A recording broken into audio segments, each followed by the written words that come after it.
The Wonderful Wizard of Oz by L. Frank Baum. Narrated by Beauheart. Foreword.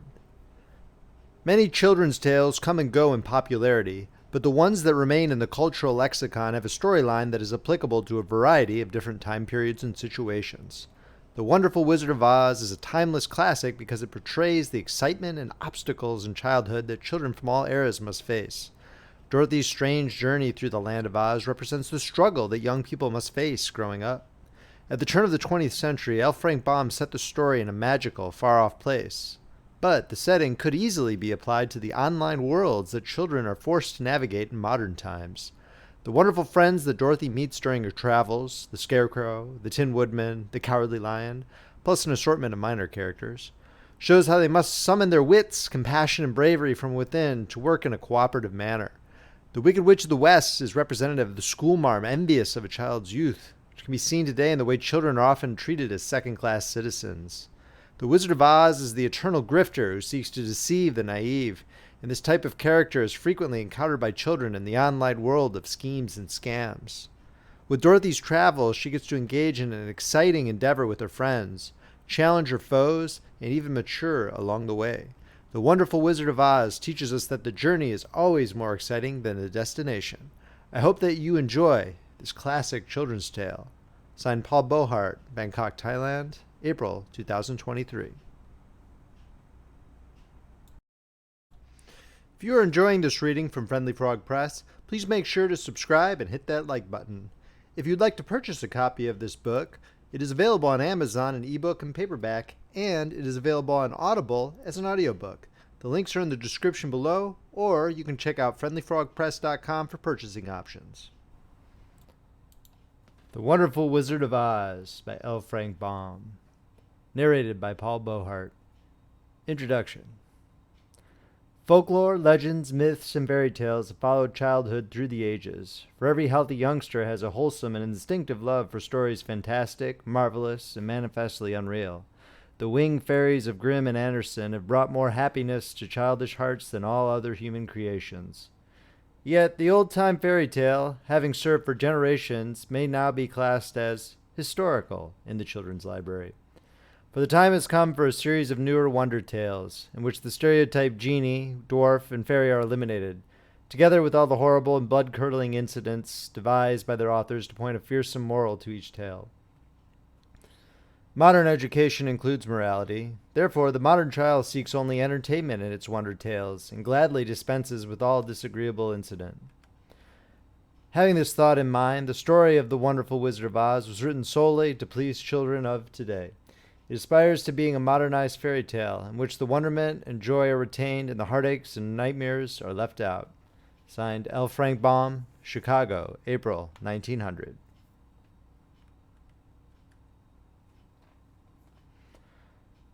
The Wonderful Wizard of Oz by L. Frank Baum. Narrated by Paul Beauheart. Chapter 1. The Cyclone. Dorothy lived in the midst of the great Kansas prairies, with Uncle Henry, who was a farmer, and Aunt Em, who was the farmer's wife. Their house was small, for the lumber to build it had to be carried by wagon many miles. There were 4 walls, a floor, and a roof, which made one room. And this room contained a rusty-looking cook stove, a cupboard for the dishes, a table, 3 or 4 chairs, and the beds. Uncle Henry and Aunt Em had a big bed in one corner, and Dorothy a little bed in another corner. There was no garret at all and no cellar, except a small hole dug in the ground, called the Cyclone cellar, where the family could go in case one of those great whirlwinds arose, mighty enough to crush any building in its path. It was reached by a trap door in the middle of the floor, from which a ladder led down into the small, dark hole. When Dorothy stood in the doorway and looked around, she could see nothing but the great gray prairie on every side. Not a tree nor a house broke the broad sweep of flat country that reached to the edge of the sky in all directions. The sun had baked the plowed land into a gray mass, with little cracks running through it. Even the grass was not green, for the sun had burned the tops of the long blades until they were the same gray color to be seen everywhere. Once the house had been painted, but the sun blistered the paint, and the rains washed it away. Now the house was as dull and gray as everything else. When Aunt Em came there to live, she was a young, pretty wife. The sun and wind had changed her, too. They had taken the sparkle from her eyes and left them a sober gray. They had taken the red from her cheeks and lips, and they were gray also. She was thin and gaunt, and never smiled now. When Dorothy, who was an orphan, first came to her, Aunt Em had been so startled by the child's laughter that she would scream and press her hand upon her heart whenever Dorothy's merry voice reached her ears. She still looked at the little girl with wonder that she could find anything to laugh at. Uncle Henry never laughed. He worked hard from morning till night and did not know what joy was. He was gray also, from his long beard to his rough boots. He looked stern and solemn and rarely spoke. It was Toto that made Dorothy laugh and save her from growing as gray as her other surroundings. Toto was not gray. He was a little black dog with long silky hair and small black eyes that twinkled merrily on either side of his funny wee nose. Toto played all day long, and Dorothy played with him and loved him dearly. Today, however, they were not playing. Uncle Henry sat upon the doorstep and looked anxiously at the sky, which was even grayer than usual. Dorothy stood in the door with Toto in her arms and looked at the sky too. Aunt Em was washing the dishes. From the far north they heard a low wail of the wind, and Uncle Henry and Dorothy could see where the long grass bowed in waves before the coming storm. There now came a sharp whistling in the air from the south, and as they turned their eyes that way, they saw ripples in the grass coming from that direction also. Suddenly, Uncle Henry stood up. "There's a cyclone coming, Em," he called to his wife.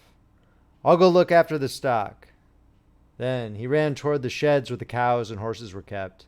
Aunt Em dropped her work and came to the door. One glance told her of the danger close at hand. "Quick, Dorothy," she screamed. "Run for the cellar."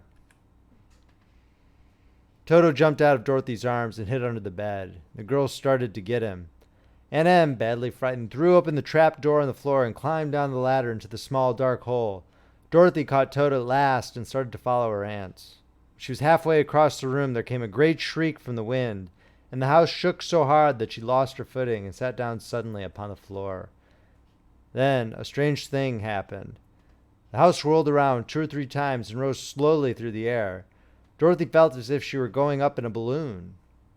The north and south winds met where the house stood and made the exact center of the cyclone. In the middle of a cyclone, the air is generally still, but the great pressure of the wind on every side of the house raised it up higher and higher until it was at the very top of the cyclone. There it remained and was carried miles and miles away, as easily as you could carry a feather. It was very dark, and the wind howled horribly around her.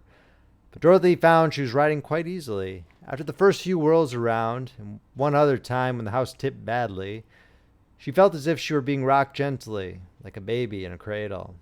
Toto did not like it. He ran about the room, now here, now there, barking loudly, but Dorothy sat quite still on the floor and waited to see what would happen.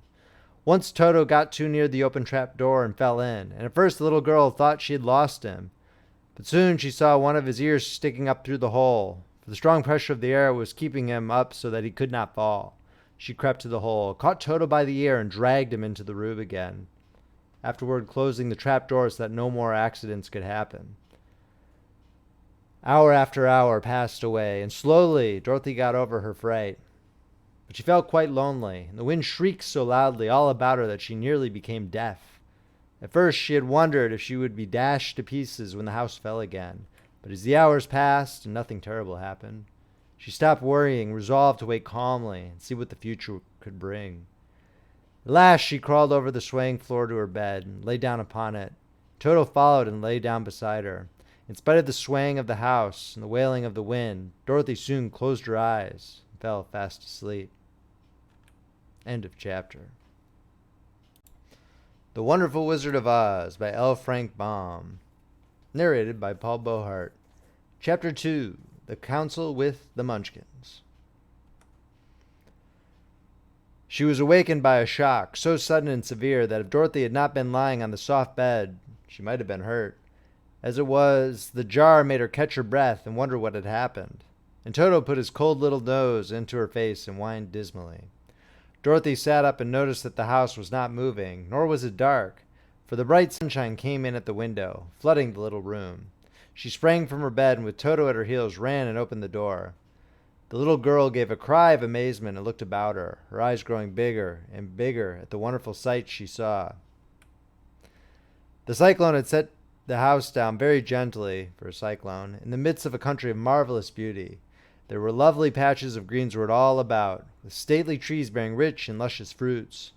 Banks of gorgeous flowers were on every hand, and birds with rare and brilliant plumage sang and fluttered in the trees and bushes.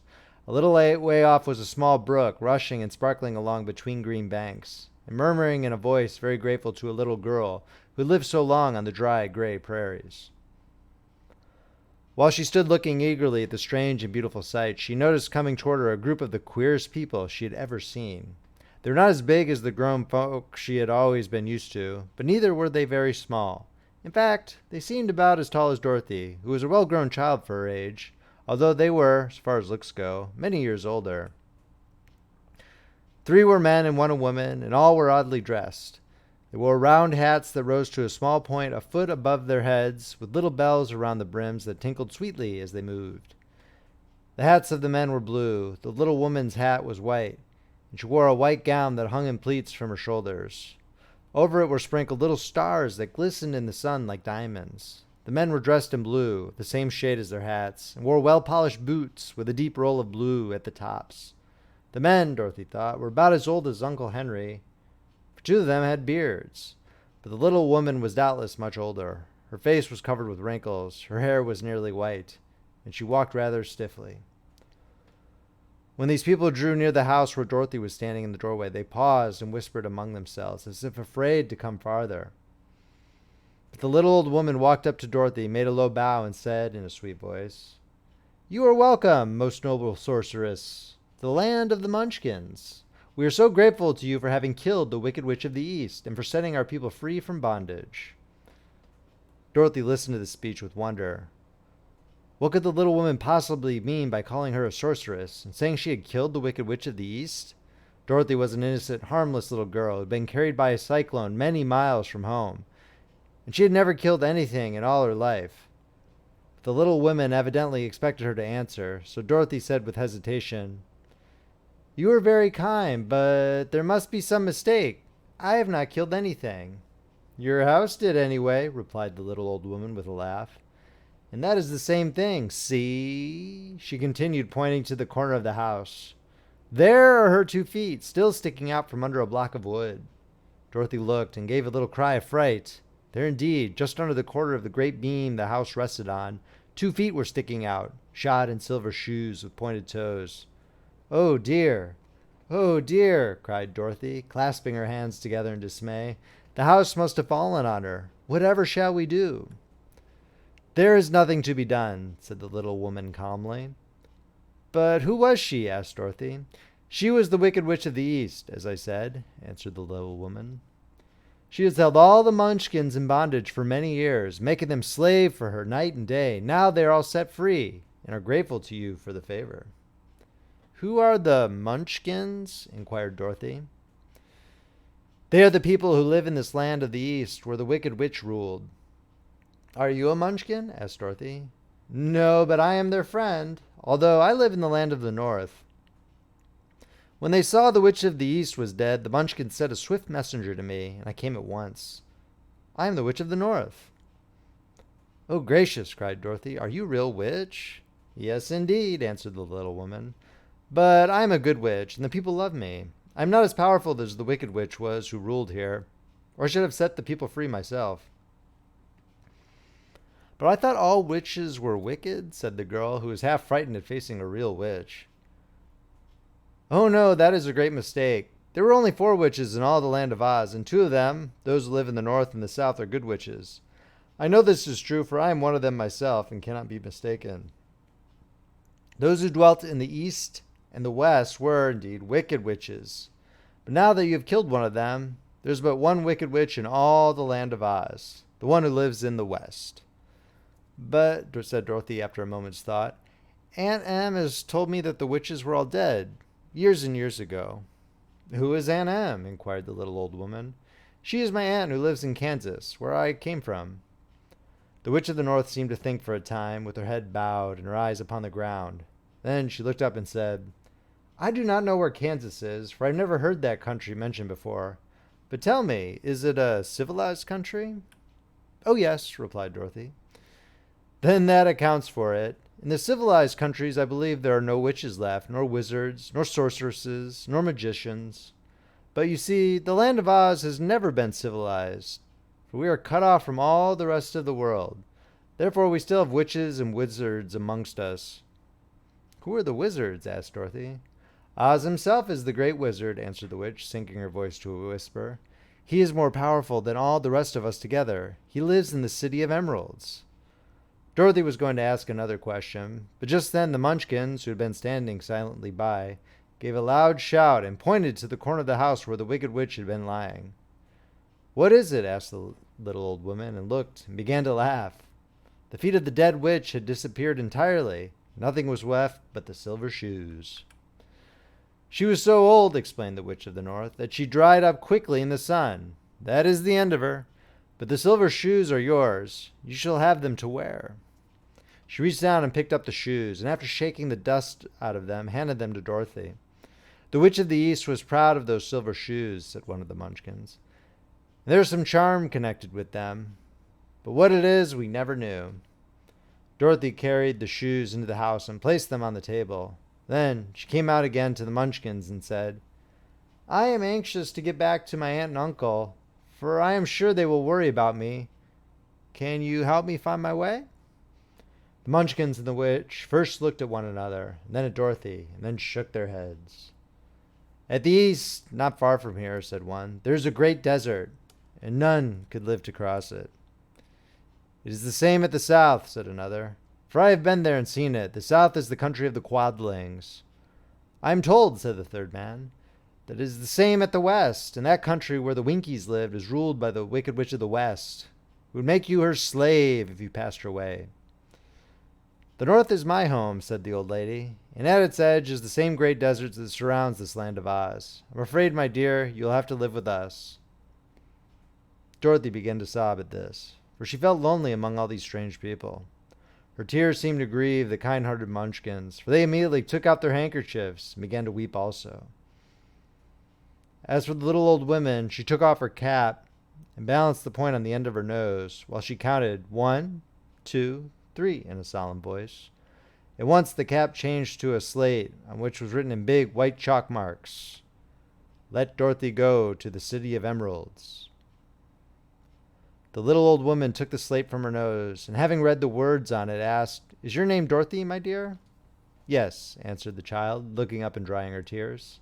Then you must go to the City of Emeralds. Perhaps Oz will help you. Where is this city? Asked Dorothy. It is exactly in the center of the country, and is ruled by Oz, the great wizard I told you of. Is he a good man? Inquired the girl anxiously.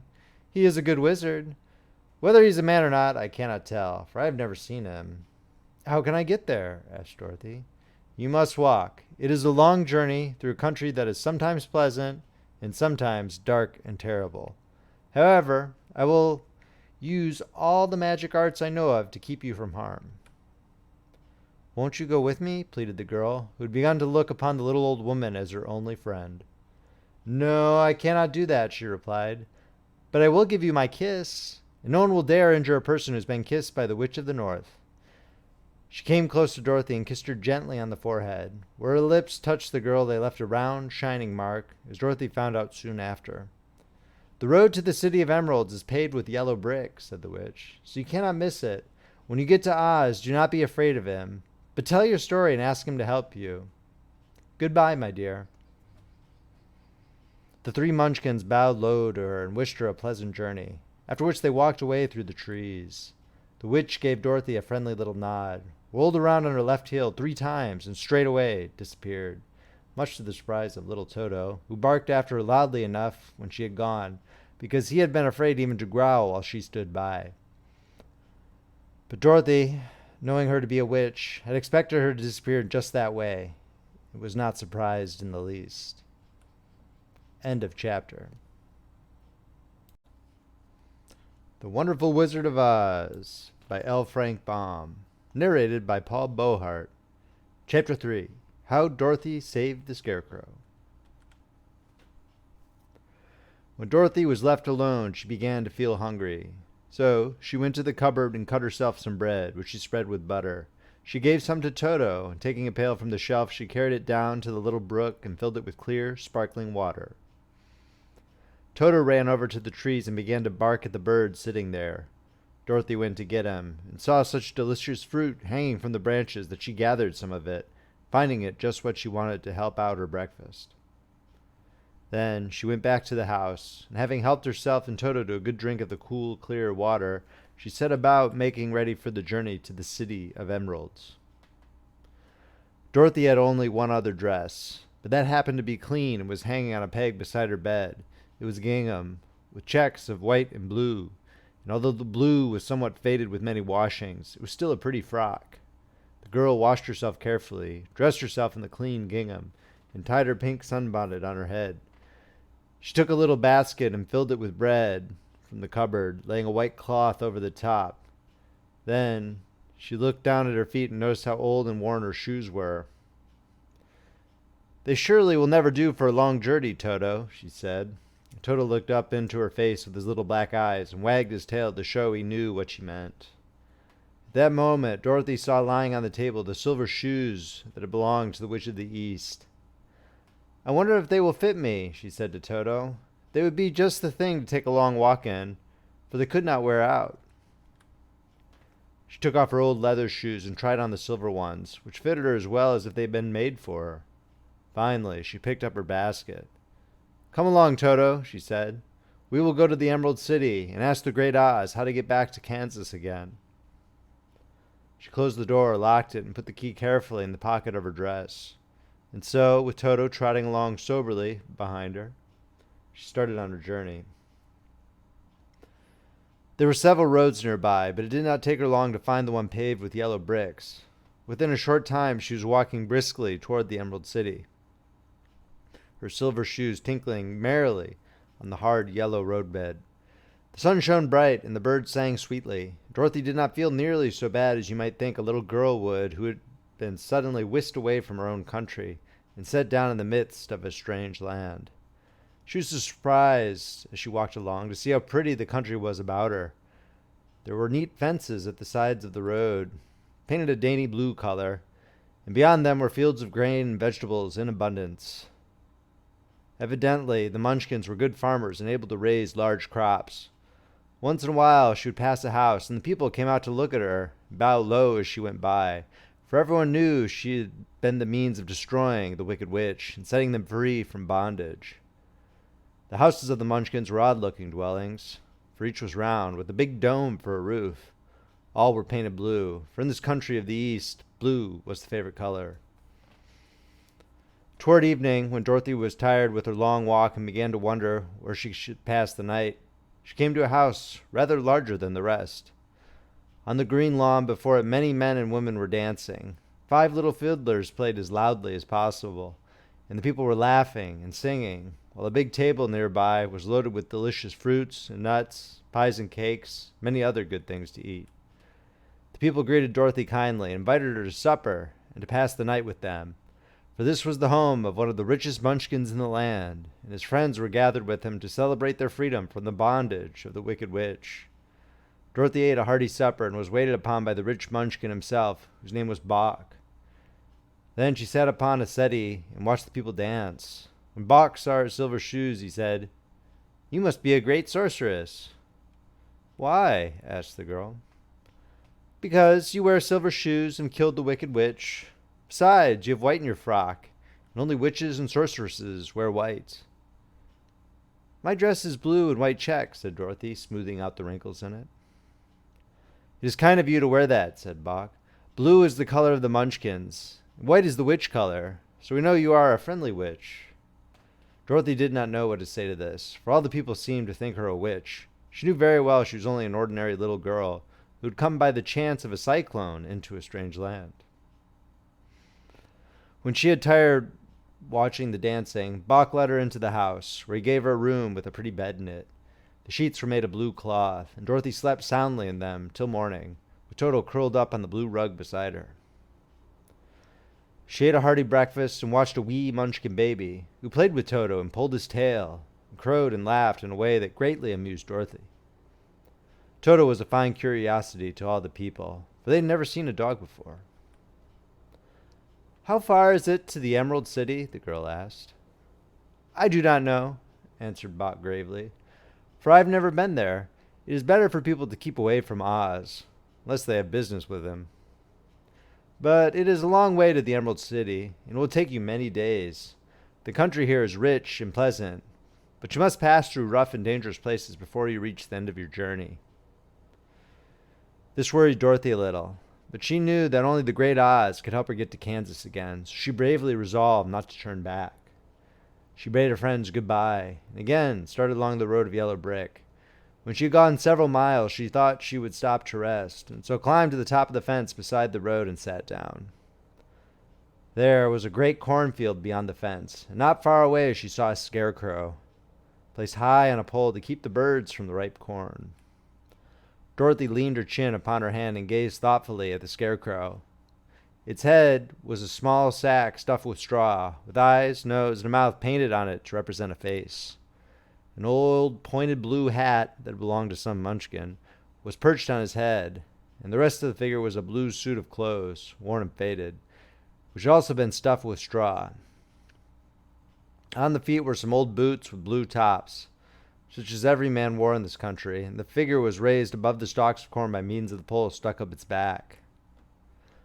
While Dorothy was looking earnestly into the queer, painted face of the scarecrow, she was surprised to see one of the eyes slowly wink at her.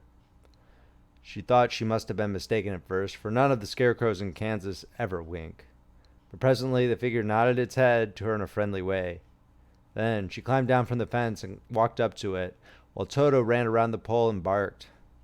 Good day, said the scarecrow in a rather husky voice. Did you speak? Asked the girl in wonder. Certainly, answered the scarecrow. How do you do? I'm pretty well, thank you, replied Dorothy politely. How do you do?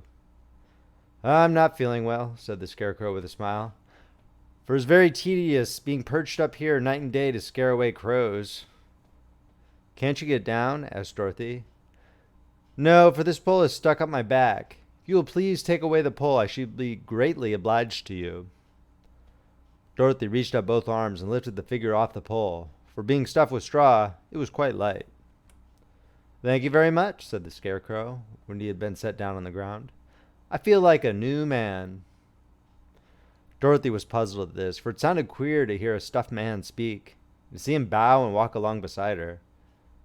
Who are you? Asked the scarecrow when he had stretched himself and yawned. And where are you going? My name is Dorothy, said the girl, and I am going to the Emerald City to ask the Great Oz to send me back to Kansas. Where is the Emerald City? He inquired. Who is Oz?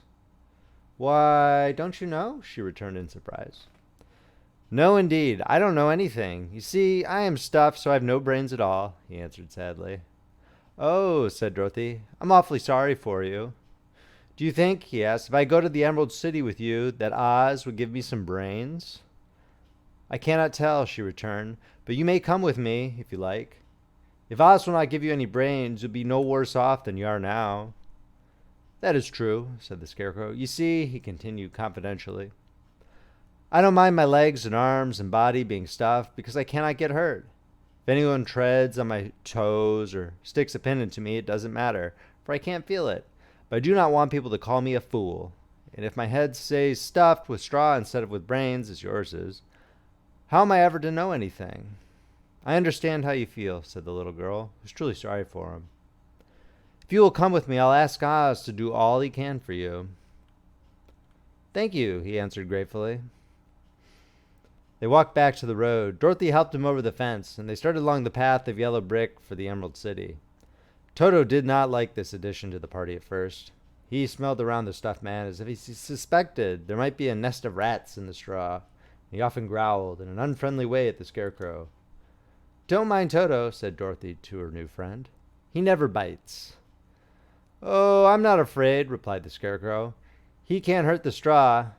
Do let me carry that basket for you. I shall not mind it, for I can't get tired. I'll tell you a secret, he continued as he walked along. There's only one thing in the world I am afraid of. What is that? Asked Dorothy. The Munchkin farmer who made you?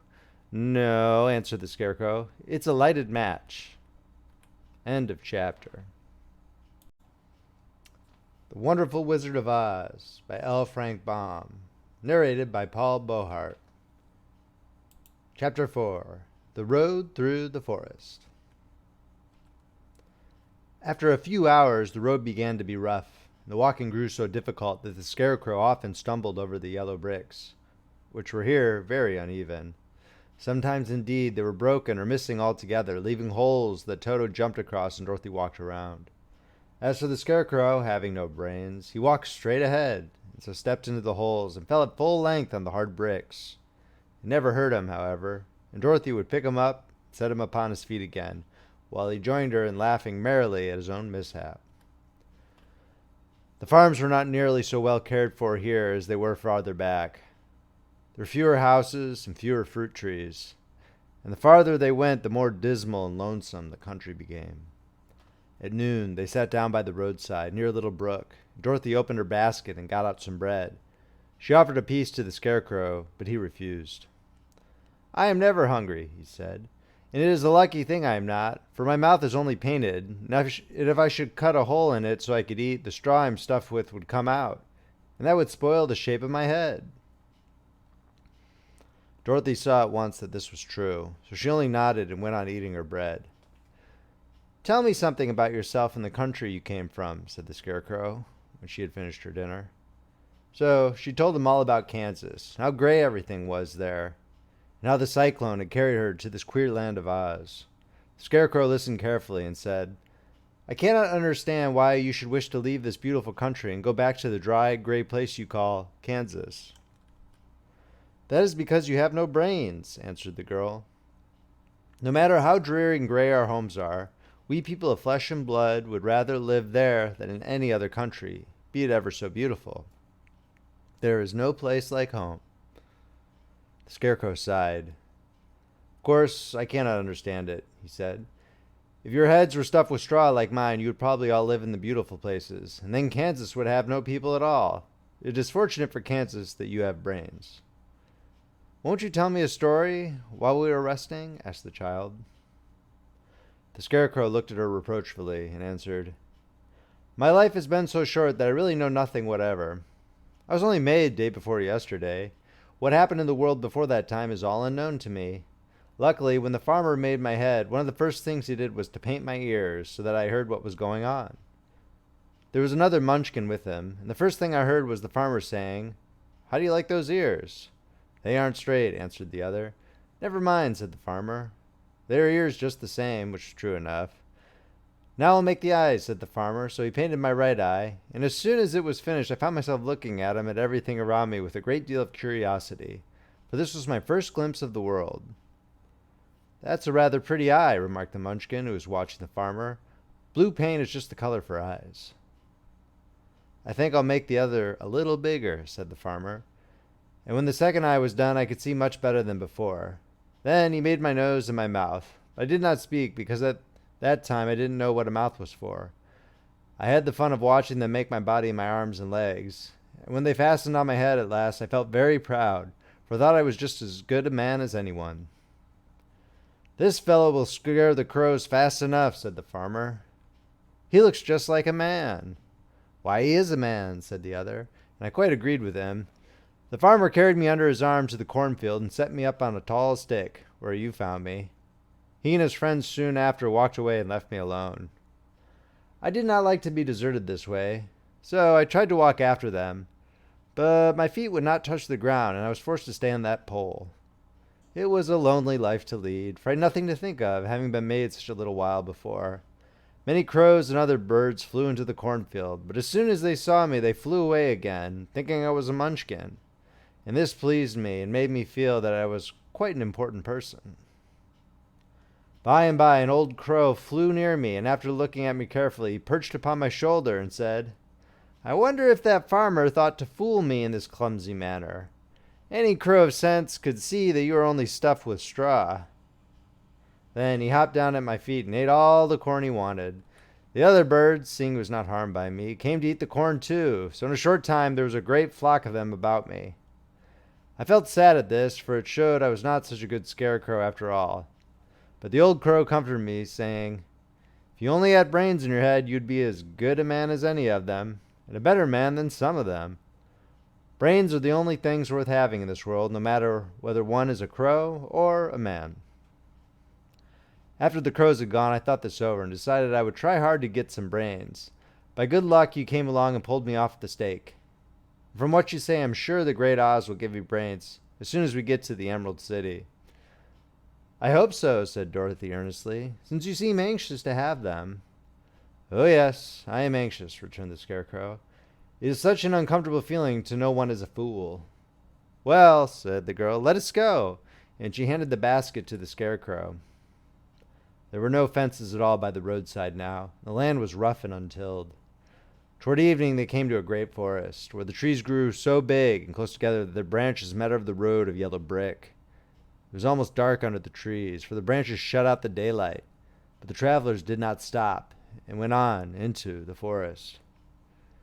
If the road goes in, it must come out, said the Scarecrow, and as the Emerald City is at the other end of the road, we must go wherever it leads us. Anyone would know that, said Dorothy. Certainly, that is why I know it, returned the Scarecrow. If it required brains to figure it out, I never should have said it. After an hour or so, the light faded away, and they found themselves stumbling along in the darkness. Dorothy could not see at all, but Toto could, for some dogs see very well in the dark, and the Scarecrow declared he could see as well as by day. So she took hold of his arm and managed to get along fairly well. If you see any house or any place where we can pass the night, she said, you must tell me, for it is very uncomfortable walking in the dark. Soon after, the Scarecrow stopped. I see a little cottage at the right of us, he said, built of logs and branches. Shall we go there? Yes, indeed, answered the child. I'm all tired out.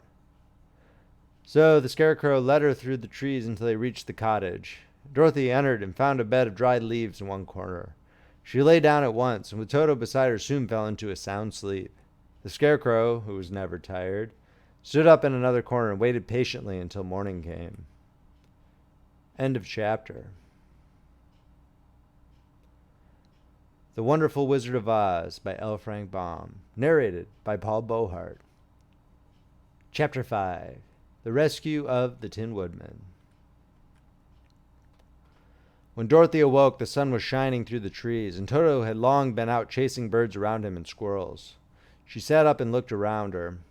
There was the Scarecrow, still standing patiently in his corner, waiting for her. We must go and search for water, she said to him. Why do you want water? He asked. To wash my face clean after the dust of the road, and to drink, so the dry bed will not stick in my throat. It must be inconvenient to be made of flesh, said the Scarecrow thoughtfully. For you must sleep and eat and drink. However, you have brains. It is worth a lot of bother to be able to think properly. They left the cottage and walked through the trees until they found a little spring of clear water, where Dorothy drank and bathed and ate her breakfast. She saw there was not much bread left in the basket, and the girl was thankful the Scarecrow did not have to eat anything. There was scarcely enough for herself and Toto for the day. When she had finished her meal and was about to go back to the road of yellow brick, she was startled to hear a deep groan nearby. What was that? She asked timidly. I cannot imagine, replied the Scarecrow, but we can go and see. Just then another groan reached their ears, and the sound seemed to come from behind them.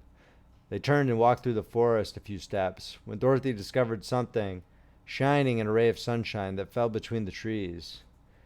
She ran to the place and then stopped short with a little cry of surprise. One of the big trees had been partly chopped through.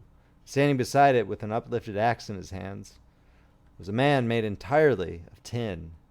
His head and arms and legs were jointed upon his body, but he stood perfectly motionless, as if he could not stir at all. Dorothy looked at him in amazement, and so did the Scarecrow, while Toto barked sharply, made a snap at the tin legs, which hurt his teeth. Did you groan? Asked Dorothy. Yes, answered the Tin Man.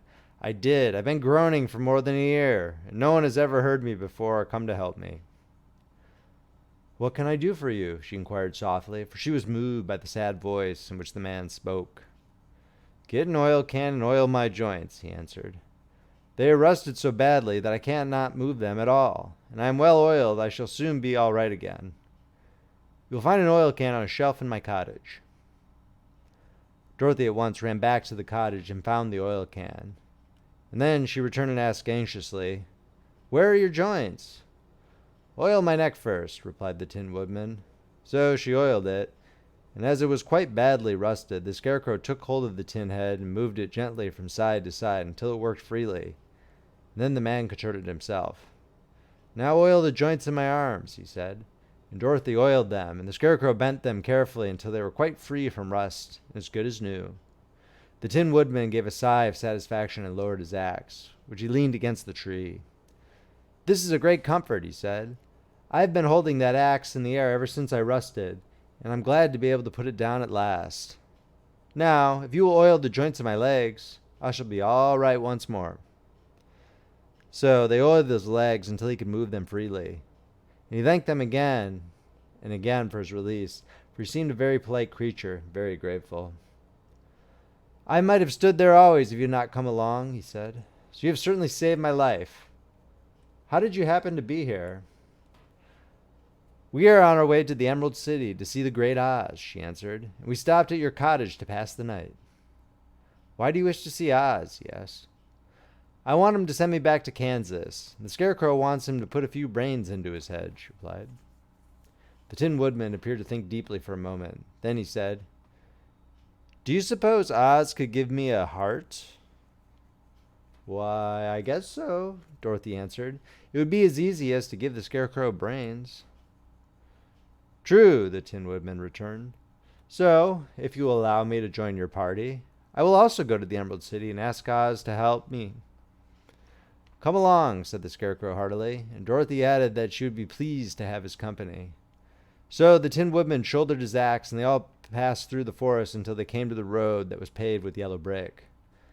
The Tin Woodman had asked Dorothy to put the oil can in her basket. "For if I should get caught in the rain and rust again, I would need the oil can badly." It was a bit of good luck to have their new comrade join the party, for soon after they began their journey again, they came to a place where the trees and branches grew so thick over the road that the travelers could not pass. But the Tin Woodman set to work with his axe and chopped so well that soon he cleared a passage for the entire party. Dorothy was thinking so earnestly as they walked along that she did not notice when the Scarecrow stumbled into a hole and rolled over to the side of the road. Indeed, he was obliged to call to her to help him up again. "Why didn't you walk around the hole?" asked the Tin Woodman. "I don't know enough," replied the Scarecrow cheerfully. "My head is stuffed with straw, you know, and that is why I'm going to Oz to ask him for some brains." "Oh, I see," said the Tin Woodman. "But after all, brains are not the best things in the world." "Have you any?" inquired the Scarecrow. "No, my head is quite empty," answered the woman. "But once I had brains, and a heart also. So having tried them both, I should much rather have a heart." "And why is that?" asked the Scarecrow. "I will tell you my story, and then you will know." So, while they were walking through the forest, the Tin Woodman told the following story. "I was born the son of a woodman who chopped down trees in the forest and sold the wood for a living. When I grew up, I too became a wood chopper, and after my father died, I took care of my old mother as long as she lived. Then I made up my mind that instead of living alone, I would marry, so I might not become lonely. There was one of the Munchkin girls who was so beautiful that I soon grew to love her with all my heart. She, on her part, promised to marry me as soon as I could earn enough money to build a better house for her. So I set to work harder than ever. But the girl lived with an old woman who did not want her to marry anyone. She was so lazy she wished the girl to remain with her and do the cooking and the housework. So the old woman went to the Wicked Witch of the East and promised her 2 sheep and a cow if she would prevent the marriage. Thereupon the Wicked Witch enchanted my axe. When I was chopping away at my best one day, for I was anxious to get the new house and my wife as soon as possible, the axe slipped all at once and cut off my left leg. This at first seemed a great misfortune, for I knew a one-legged man could not do very well as a wood chopper. So I went to a tinsmith and had him make me a new leg out of tin. The leg worked very well once I was used to it. But my action angered the Wicked Witch of the East, for she had promised the old woman I should not marry the pretty Munchkin girl. When I began chopping again, my axe slipped and cut off my right leg. Again, I went to the tinsmith, and again he made me a leg out of tin.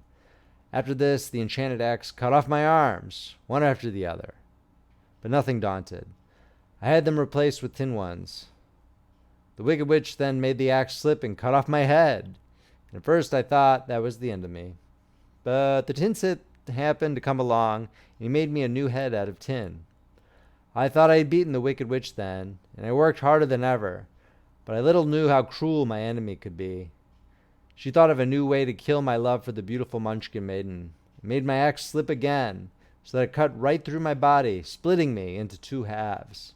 Once more the tinsmith came to my help and made me a body of tin, fastening my tin arms and legs and head to it by means of joints, so that I could move around as well as ever.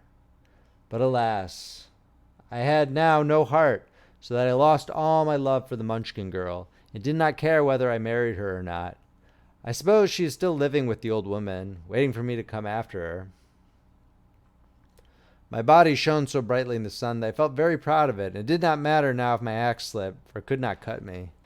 There was only one danger, that my joints would rust, but I kept an oil can in my cottage and took care to oil myself whenever I needed it. However, there came a day when I forgot to do this, and being caught in a rainstorm, before I thought of the danger my joints had rusted, and I was left to stay in the woods until you came to help me. It was a terrible thing to undergo.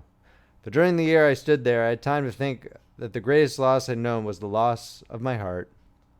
While I was in love, I was the happiest man on earth. But no one can love who has not a heart, and so I'm resolved to ask Oz to give me one. If he does, I will go back to the Munchkin maiden and marry her.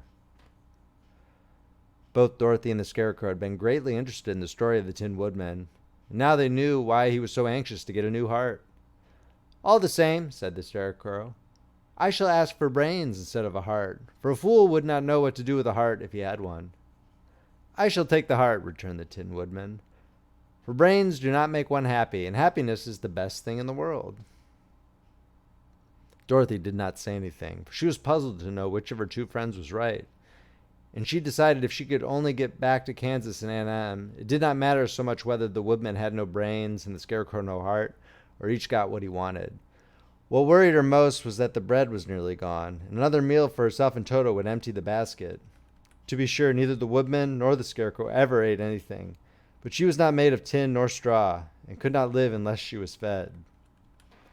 End of chapter. If you are enjoying this reading from Friendly Frog Press, please make sure to subscribe and hit that like button. If you'd like to purchase a copy of this book, it is available on Amazon in ebook and paperback, and it is available on Audible as an audiobook. The links are in the description below, or you can check out friendlyfrogpress.com for purchasing options. The Wonderful Wizard of Oz by L. Frank Baum. Narrated by Paul Beauheart. Chapter 6. The Cowardly Lion. All this time, Dorothy and her companions had been walking through the thick woods. The road was still paved with yellow brick, but these were much covered by dried branches and dead leaves from the trees. The walking was not at all good. There were few birds in this part of the forest, for birds love the open country where there is plenty of sunshine. But now and then there came a deep growl from some wild animal hidden among the trees. These sounds made the little girl's heart beat fast, for she did not know what made them. But Toto knew, and he walked close to Dorothy's side and did not even bark in return. How long will it be, the child asked of the Tin Woodman, before we are out of the forest? I cannot tell, was the answer, for I have never been to the Emerald City. But my father went there once when I was a boy, and he said it was a long journey through a dangerous country. Although nearer to the city where Oz dwells, the country is beautiful. But I am not afraid so long as I have my oil can, and nothing can hurt the Scarecrow. While you bear upon your forehead the mark of the Good Witch's kiss, and that will protect you from harm. But Toto, said the girl anxiously, what will protect him? We must protect him ourselves if he is in danger, replied the Tin Woodman.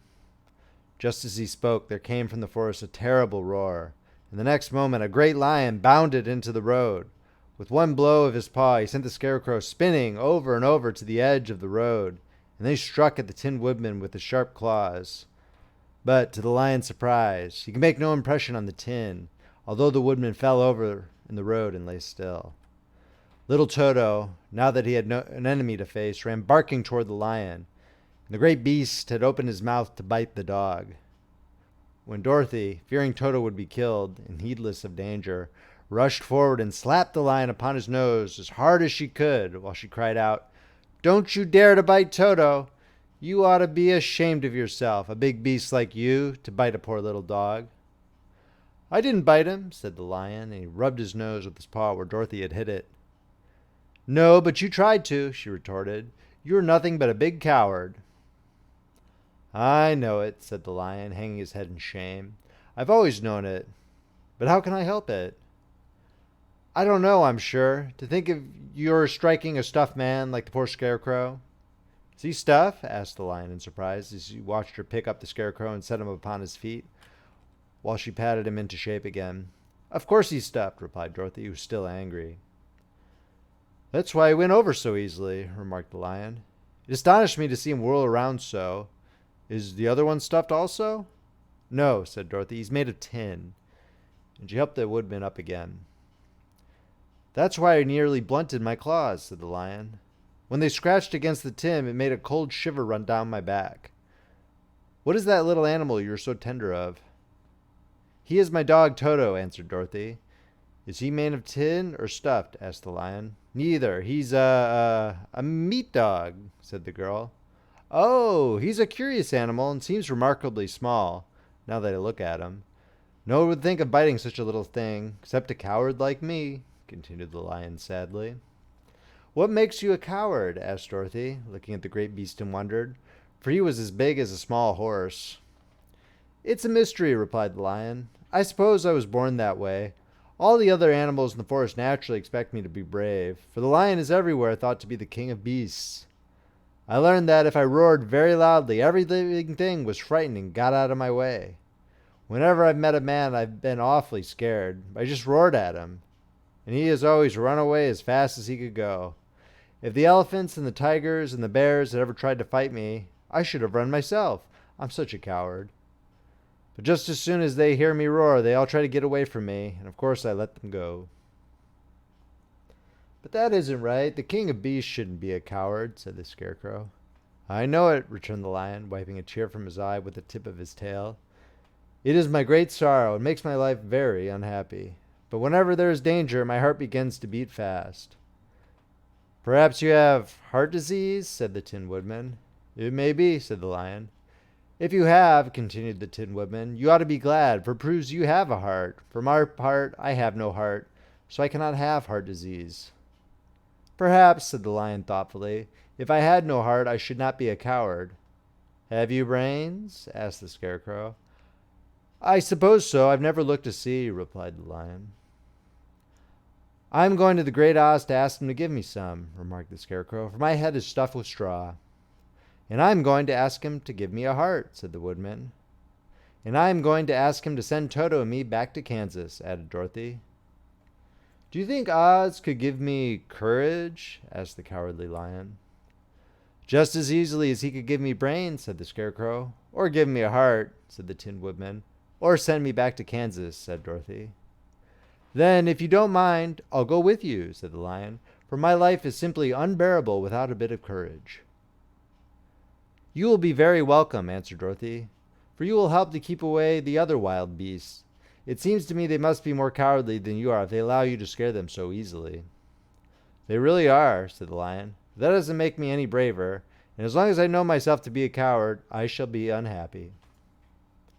So, once more the little company set off upon the journey, the lion walking with stately strides at Dorothy's side.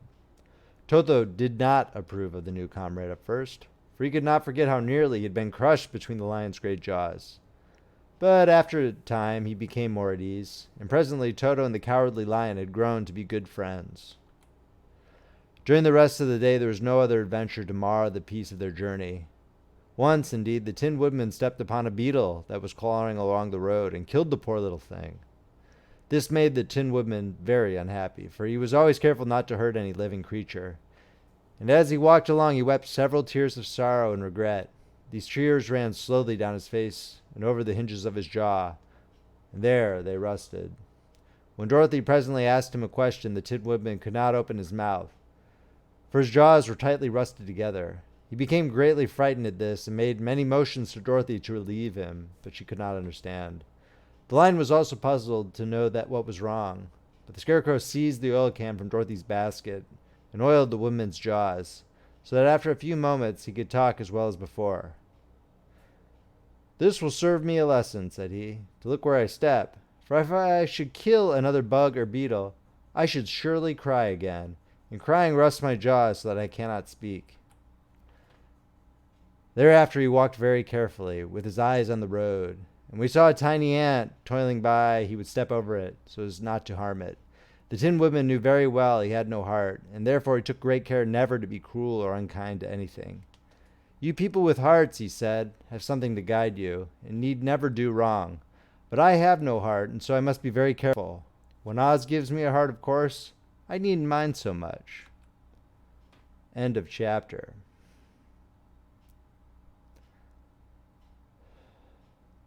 The Wonderful Wizard of Oz by L. Frank Baum. Narrated by Paul Beauheart. Chapter 7. The Journey to the Great Oz. They were obliged to camp out that night under a large tree in the forest, for there were no houses near. The tree made a good thick covering to protect them from the dew, and the Tin Woodman chopped a great pile of wood with his axe, and Dorothy built a splendid fire that warmed her and made her feel less lonely. She and Toto ate the last of their bread, and now she did not know what they would do for breakfast. "If you wish," said the lion, "I will go into the forest and kill a deer for you. You can roast it by the fire, since your tastes are so peculiar that you prefer cooked food, and then you'll have a very good breakfast." "Don't, please don't," begged the Tin Woodman. "I should certainly weep if you killed the poor deer, and then my jaws would rust again." But the lion went away into the forest and found his own supper, and no one ever knew what it was, for he didn't mention it. And the Scarecrow found a tree full of nuts and filled Dorothy's basket with them, so that she would not be hungry for a long time. She thought this was very kind and thoughtful of the Scarecrow, but she laughed heartily at the awkward way in which the poor creature picked up the nuts. His padded hands were so clumsy and the nuts were so small that he dropped almost as many as he put in the basket. But the Scarecrow did not mind how long it took him to fill the basket, for it enabled him to keep away from the fire, as he feared a spark might get into his straw and burn him up. So he kept a good distance away from the flames, and only came near to cover Dorothy with dry leaves when she lay down to sleep. These kept her very snug and warm, and she slept soundly until morning. When it was daylight, the girl bathed her face in a little rippling brook, and soon after they all started toward the Emerald City. This was to be an eventful day for the travelers. They had hardly been walking an hour when they saw before them a great ditch that crossed the road and divided the forest as far as they could see on either side. It was a very wide ditch, and when they crept up to the edge and looked into it, they could see it was also very deep, and there were many big, jagged rocks at the bottom. The sides were so steep that none of them could climb down, and for a moment it seemed that their journey must end. "What shall we do?" asked Dorothy despairingly. "I haven't the faintest idea," said the Tin Woodman, and the lion shook his shaggy mane and looked thoughtful. But the Scarecrow said, "We cannot fly, that is certain. Neither can we climb down into this great ditch. Therefore, if we cannot jump over it, we must stop where we are." "I think I could jump over it," said the Cowardly Lion, after measuring the distance carefully in his mind. "Then we are all right," answered the Scarecrow, "for you can carry us all over on your back, one at a time." "Well, I'll try it," said the Lion. "Who will go first?" "I will," declared the Scarecrow, "for if you found that you could not jump over the gulf, Dorothy would be killed, or the Tin Woodman badly dented on the rocks below. But if I am on your back, it will not matter so much, for the fall would not hurt me at all." "I am terribly afraid of falling myself," said the Cowardly Lion, "but I suppose there's nothing to do but try it. So get on my back, and we will make the attempt." The Scarecrow sat upon the lion's back, and the big beast walked to the edge of the gulf and crouched down. "Why don't you run and jump?" asked the Scarecrow. "Because that isn't the way the lions do these things," he replied. Then, giving a great spring, he shot through the air and landed safely on the other side. They were all greatly pleased to see how easily he did it, and after the Scarecrow got down from his back, the lion sprang across the ditch again. Dorothy thought she would go next, so she took Toto in her arms and climbed on the lion's back, holding tightly to his mane with one hand. The next moment it seemed as if she were flying through the air, and then, before she had time to think about it, she was safe on the other side. The lion went back a third time and got the Tin Woodman, and then they all sat down for a few moments to give the beast a chance to rest, for his great leaps had made his breath short, and he panted like a big dog that had been running too long. They found the forest very thick on this side, and it looked dark and gloomy. After the lion had rested, they started along the road of yellow brick, silently wondering, each in his own mind, if ever they would come to the end of the woods and reach the bright sunshine again. To add to their discomfort, they soon heard strange noises in the depths of the forest, and the lion whispered to them that it was in this part of the country that the Kalidas lived. "What are the Kalidas?" asked the girl. "They are monstrous beasts with bodies like bears and heads like tigers," replied the lion, "and with claws so long and sharp that they could tear me in two as easily as I could kill Toto. I'm terribly afraid of the Kalidas." "I'm not surprised that you are," returned Dorothy. "They must be dreadful beasts." The lion was about to reply when suddenly they came to another gulf across the road, but this one was so broad and deep that the lion knew at once he could not leap across it. So they sat down to consider what they should do, and after serious thought the Scarecrow said, "Here is a great tree, standing close to the ditch. If the Tin Woodman can chop it down so that it will fall to the other side, we could walk across it safely." "That is a first-rate idea," said the lion. "One would almost suspect you had brains in your head instead of straw." The woodman set to work at once. So sharp was his axe that the tree was soon chopped nearly through. Then the lion put his strong front legs against the tree and pushed with all his might, and slowly the big tree tipped and fell with a crash across the ditch, with its top branches on the other side. They had just started to cross this queer bridge when a sharp growl made them all look up, and to their horror they saw running toward them two great beasts with bodies like bears and heads like tigers. "They are the Kalidas," said the cowardly lion, beginning to tremble. "Quick," cried the Scarecrow, "let us cross over." So Dorothy went first, holding Toto in her arms. The Tin Woodman followed, and the Scarecrow came next. The lion, although he was certainly afraid, turned to face the Kalidas, and then he gave so loud and terrible a roar that Dorothy screamed, and the Scarecrow fell over backward, while even the fierce beast stopped short and looked at him in surprise. But seeing they were bigger than the lion, remembering that there were two of them and only one of him, the Kalidas again rushed forward, and the lion crossed over the tree and turned to see what they would do next. Without stopping an instant, the fierce beast also began to cross the tree, and the lion said to Dorothy, "We are lost, for they will surely tear us to pieces with their sharp claws. But stand close behind me, and I will fight them as long as I am alive." "Wait a minute," called the Scarecrow. He had been thinking what was best to be done, and now he asked the woodman to chop away the end of the tree that rested on their side of the ditch. The Tin Woodman began to use his axe at once, and just as the two Kalidas were nearly across, the tree fell with a crash into the gulf, carrying the ugly, snarling brutes with it, and both were dashed to pieces on the sharp rocks at the bottom. "Well," said the cowardly lion, drawing a long breath of relief, "I see we're going to live a little while longer, and I am glad of it, for it must be a very uncomfortable thing not to be alive. Those creatures frighten me so badly that my heart is beating yet." "Ah," said the Tin Woodman sadly, "I wish I had a heart to beat." This adventure made the travelers more anxious than ever to get out of the forest, and they walked so fast that Dorothy became tired and had to ride on the lion's back.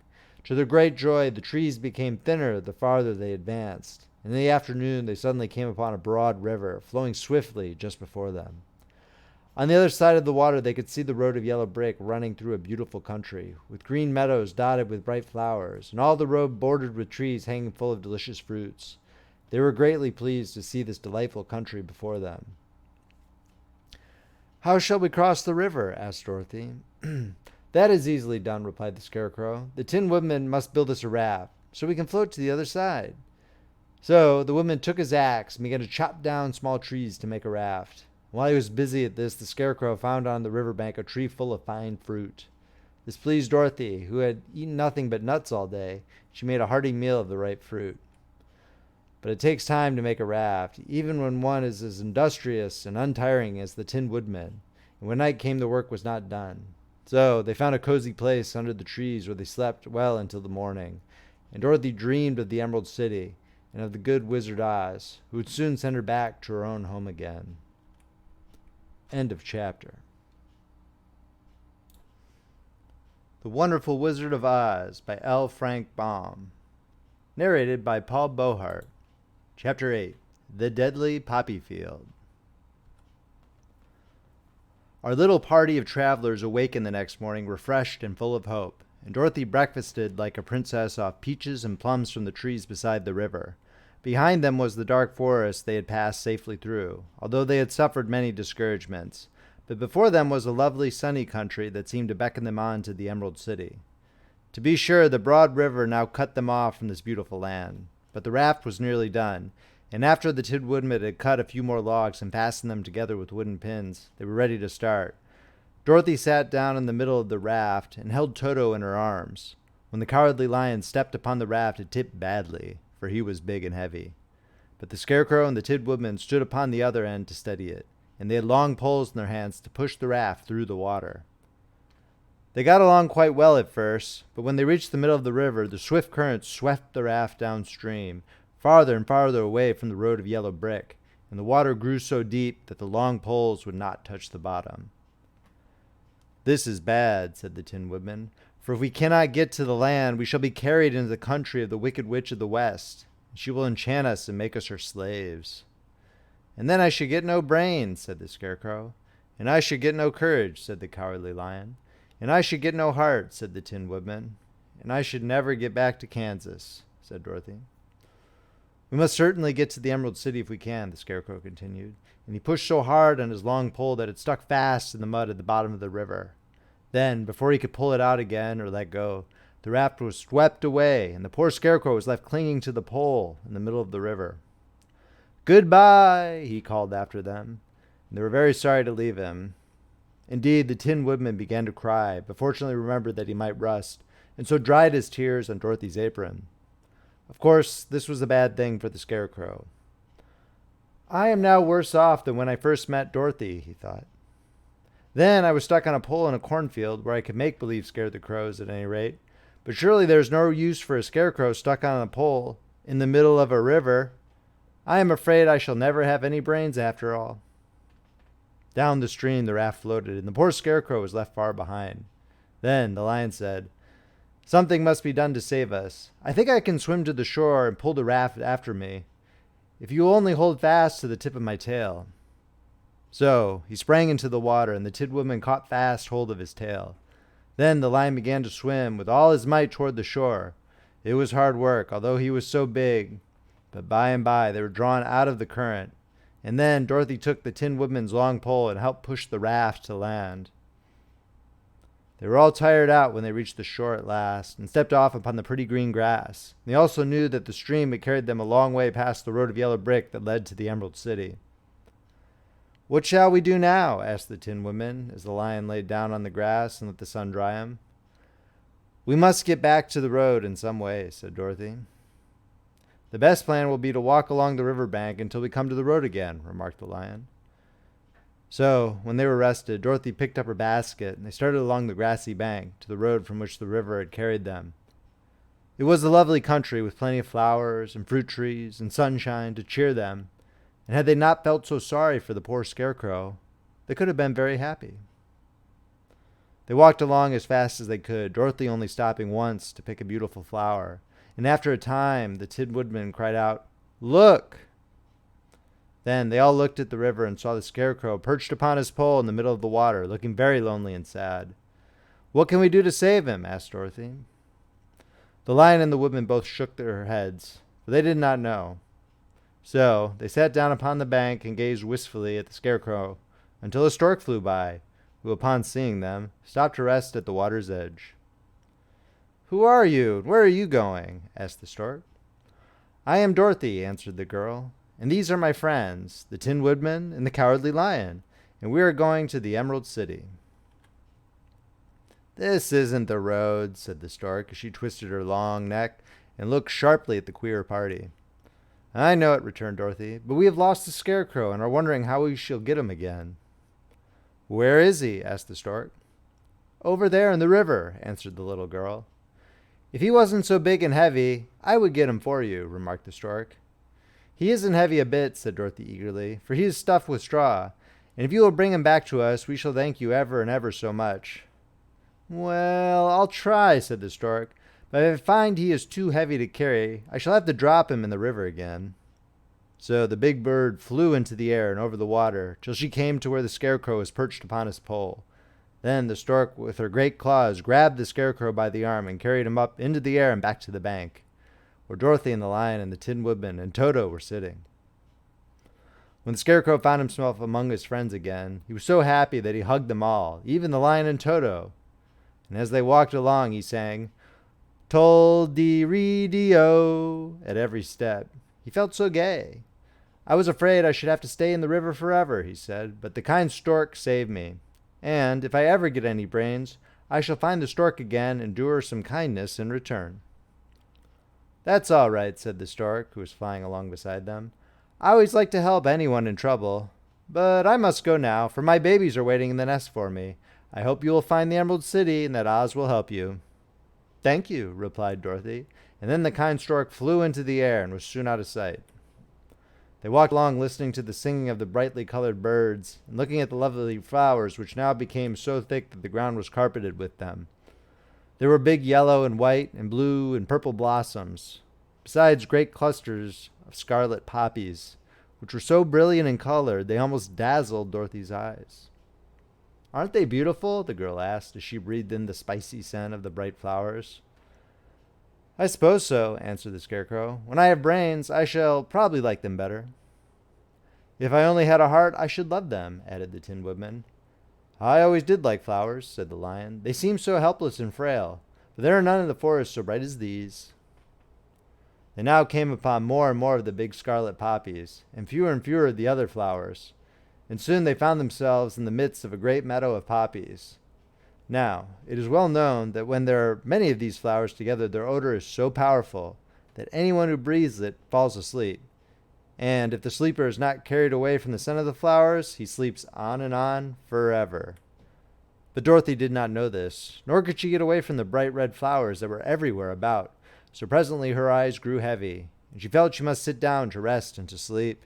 But the Tin Woodman would not let her do this. "We must hurry and get back to the road of yellow brick before dark," he said. The Scarecrow agreed with him. So they kept walking until Dorothy could stand no longer. Her eyes closed in spite of herself, and she forgot where she was and fell among the poppies, fast asleep. "What shall we do?" asked the Tin Woodman. "If we leave her here, she will die," said the lion. "The smell of the flowers is killing us all. I myself can scarcely keep my eyes open. The dog is asleep already." It was true. Toto had fallen down beside his little mistress. The Scarecrow and the Tin Woodman, not being made of flesh, were not troubled by the scent of the flowers. "Run fast," said the Scarecrow to the lion, "and get out of this deadly flower bed as soon as you can. We will bring the little girl with us, but if you should fall asleep, you are too big to be carried." So the lion aroused himself and bounded forward as fast as he could go. In a moment he was out of sight. "Let us make a chair with our hands and carry her," said the Scarecrow. So they picked up Toto and put the dog in Dorothy's lap. And then they made a chair with their hands for the seat and their arms for the arms, and carried the sleeping girl between them through the flowers. On and on they walked, and it seemed that the great carpet of deadly flowers that surrounded them would never end. They followed the bend of the river, and at last came upon their friend the lion, lying fast asleep among the poppies. The flowers had been too strong for the huge beast, and he had given up at last, and fallen only a short distance from the end of the poppy bed, where the sweet grass spread in beautiful green fields before them. "We can do nothing for him," said the Tin Woodman sadly, "for he is much too heavy to lift. We must leave him here to sleep on forever, and perhaps he will dream that he's found courage at last." "I'm sorry," said the Scarecrow. "The lion was a very good comrade for one so cowardly, but let us go on."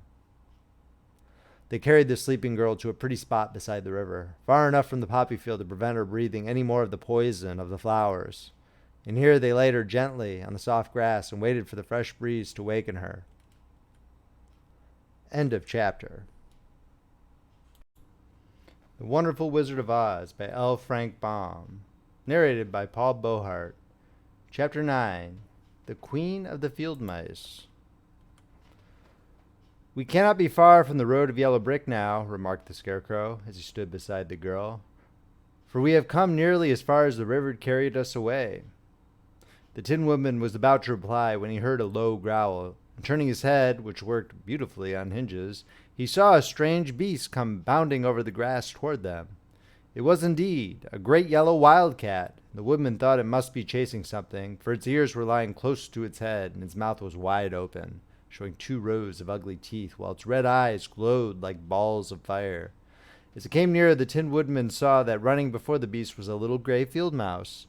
And although he had no heart, he knew it was wrong for the wildcat to try to kill such a pretty, harmless creature. So the Woodman raised his axe, and as the wildcat ran by, he gave it a quick blow that cut the beast's head clean off from its body, and it rolled over at his feet in 2 pieces. The field mouse, now that it was freed from its enemy, stopped short, and coming slowly up to the Woodman, it said, in a squeaky little voice, "Oh, thank you. Thank you ever so much for saving my life." "Don't speak of it, I beg of you," replied the Woodman. "I have no heart, you know, so I'm careful to help all those who may need a friend, even if it happens to be only a mouse." "Only a mouse?" cried the little animal indignantly. "Why, I am a queen, the queen of all the field mice." "Oh, indeed," said the Woodman, making a bow. "Therefore you have done a great deed, as well as a brave one, in saving my life," added the queen. At that moment several mice were seen running up as fast as their little legs could carry them. And when they saw their queen, they exclaimed, "Oh, your majesty, we thought you would be killed. How did you manage to escape the great wildcat?" They all bowed so low to the little queen that they almost stood upon their heads. "This funny tin man," she answered, "killed the wildcat and saved my life. So hereafter you must all serve him, and obey his slightest wish." "We will!" cried all the mice in a shrill chorus. Then they scampered in all directions, for Toto had awakened from his sleep, and seeing all these mice around him, he gave one bark of delight and jumped right into the middle of the group. Toto had always loved to chase mice when he lived in Kansas, and he saw no harm in it. But the Tin Woodman caught the dog in his arms and held him tight, while he called to the mice, come back, Toto shall not hurt you." At this, the Queen of the Mice stuck her head out from underneath a clump of grass and asked in a timid voice, "Are you sure he will not bite us?" "I will not let him," said the Woodman, "so do not be afraid." One by one the mice came creeping back, and Toto did not bark again, although he tried to get out of the Woodman's arms, and would have bitten him had he not known very well he was made of tin. Finally, one of the biggest mice spoke. "Is there anything we can do," it asked, "to repay you for saving the life of our queen?" "Nothing that I know of," answered the Woodman. But the Scarecrow had been trying to think, but could not because his head was stuffed with straw, said quickly, "Oh yes, you can save our friend the Cowardly Lion, who's asleep in the poppy bed." "A lion?" cried the little queen. "Why, he would eat us all up." "Oh no," declared the Scarecrow, "this lion is a coward." "Really?" asked the mouse.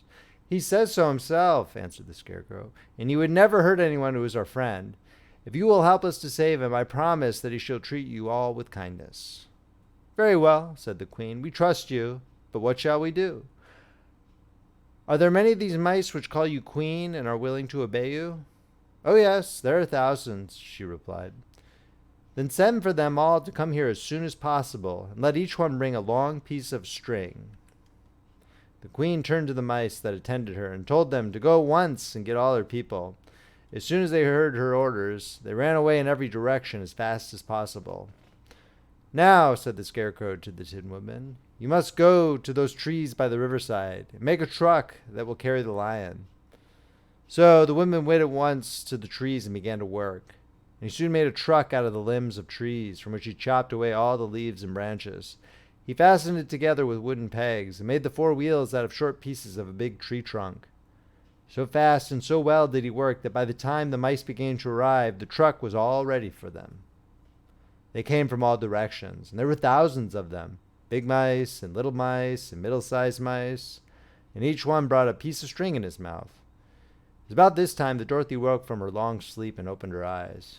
She was greatly astonished to find herself lying upon the grass, with thousands of mice standing around and looking at her timidly. But the Scarecrow told her about everything, and turning to the dignified little mouse, he said, "Permit me to introduce you, Her Majesty, the Queen." Dorothy nodded gravely, and the Queen made a curtsy, after which she became quite friendly with the little girl. The Scarecrow and the Woodman now began to fasten the mice to the truck, using the strings they had brought. One end of a string was tied around the neck of each mouse, and the other end to the truck. Of course, the truck was 1,000 times bigger than any of the mice who were to draw it, but when all the mice had been harnessed, they were able to pull it quite easily.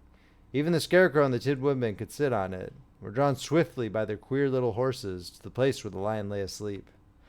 After a great deal of hard work, for the lion was heavy, they managed to get him up on the truck. Then the Queen hurriedly gave her people the order to start, for she feared if the mice stayed among the poppies too long, they also would fall asleep. At first the little creatures, many though they were, could hardly stir the heavily loaded truck, but the Woodman and the Scarecrow both pushed from behind, and they got along better. Soon they rolled the lion out of the poppy bed to the green fields, where he could breathe the sweet fresh air again, instead of the poisonous scent of the flowers. Dorothy came to meet them and thanked the little mice warmly for saving her companion from death. She had grown so fond of the big lion, she was glad he had been rescued. Then the mice were unharnessed from the truck and scampered away through the grass to their homes. The Queen of the Mice was the last to leave. "If ever you need us again," she said, "come out into the field and call. We shall hear you and come to your assistance. Goodbye." "Goodbye," they all answered, and away the Queen ran, while Dorothy held Toto tightly lest he should run after her and frighten her. After this they sat down beside the lion until he should awaken, and the Scarecrow brought Dorothy some fruit from a tree nearby, which she ate for her dinner. End of chapter. The Wonderful Wizard of Oz by L. Frank Baum. Narrated by Paul Beauheart. Chapter 10. The Guardian of the Gates.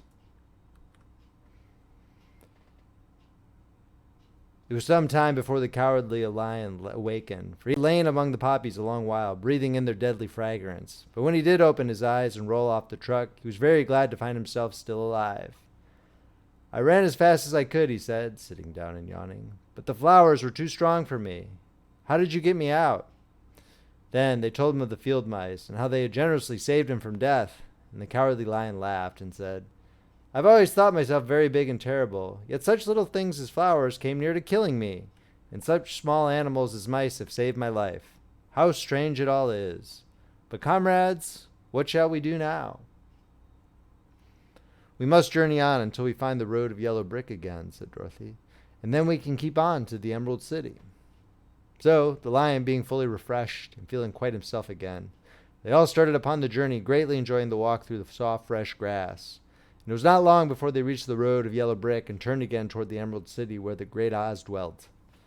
The road was smooth and well paved now, and the country about was beautiful, so that the travelers rejoiced in leaving the forest far behind, and with it the many dangers they had met in its gloomy shades. Once more they could see fences built beside the road, but these were painted green, and they came to a small house in which a farmer evidently lived. That also was painted green. They passed by several of these houses during the afternoon, and sometimes people came to the doors and looked at them as if they would like to ask questions, but no one came near them nor spoke to them because of the great lion, of which they were very much afraid. The people were all dressed in clothing of a lovely emerald green color, wore peaked hats like those of the Munchkins. "This must be the land of Oz," said Dorothy, "and we are surely getting near the Emerald City." "Yes," answered the Scarecrow, "everything is green here, while in the country of the Munchkins, blue was the favorite color. But the people do not seem to be as friendly as the Munchkins, and I'm afraid we shall be unable to find a place to pass the night." "I should like something to eat besides fruit," said the girl, "and I'm sure Toto is nearly starved. Let us stop at the next house and talk to the people." So, when they came to a good-sized farmhouse, Dorothy walked boldly up to the door and knocked. A woman opened it just far enough to look out and said, "What do you want, child? And why is that great lion with you?" "We wish to pass the night with you, if you will allow us," answered Dorothy. "And the lion is my friend and comrade, and would not hurt you for the world." "Is he tame?" asked the woman, opening the door a little wider. "Oh, yes," said the girl, "and he is a great coward, too. He will be more afraid of you than you are of him." Well, said the woman, after thinking it over and taking another peep at the lion, if that is the case, you may come in, and I will give you some supper and a place to sleep. So they all entered the house, where there were, besides the woman, 2 children and a man. The man had hurt his leg and was lying on the couch in a corner. They seemed greatly surprised to see so strange a company. And while the woman was busy laying the table, the man asked, "Where are you all going?" "To the Emerald City," said Dorothy, "to see the Great Oz." "Oh, indeed!" exclaimed the man. "Are you sure that Oz will see you?" "Why not?" she replied. "Why, it is said that he never lets anyone come into his presence. I have been to the Emerald City many times, and it is a beautiful and wonderful place, but I have never been permitted to see the Great Oz, nor do I know of any living person who has seen him." "Does he never go out?" asked the Scarecrow. "Never. He sits day after day in the great throne room of his palace, and even those who wait upon him do not see him face to face." "What is he like?" asked the girl. "That is hard to tell," said the man thoughtfully. "You see, Oz is a great wizard and can take on any form he wishes, so that some say he looks like a bird, and some say he looks like an elephant, and some say he looks like a cat. To others, he appears as a beautiful fairy, or a brownie, or in any other form that pleases him. But who the real Oz is, when he is in his own form, no living person can tell." "That is very strange," said Dorothy, "but we must try in some way to see him, or we shall have made our journey for nothing." "Why do you wish to see the terrible Oz?" asked the man. "I want him to give me some brains," said the Scarecrow eagerly. "Oh, Oz could do that easily enough," declared the man. "He has more brains than he needs." "And I want him to give me a heart," said the Tin Woodman. "That will not trouble him," continued the man, "for Oz has a large collection of hearts, of all sizes and shapes." "And I want him to give me courage," said the Cowardly Lion. "Oz keeps a great pot of courage in his throne room," said the man, "which is covered with a golden plate to keep it from running over. He'll be glad to give you some." "And I want him to send me back to Kansas," said Dorothy. "Where is Kansas?" asked the man with surprise. "I don't know," replied Dorothy sorrowfully, "but it is my home, and I'm sure it's somewhere." "Very likely. Well, Oz can do anything, so I suppose he will find Kansas for you. But first you must get to see him, and that will be a hard task, for the Great Wizard does not like to see anyone, and he usually has his own way. But what do you want?" He continued, speaking to Toto. Toto only wagged his tail, for, strange to say, he could not speak.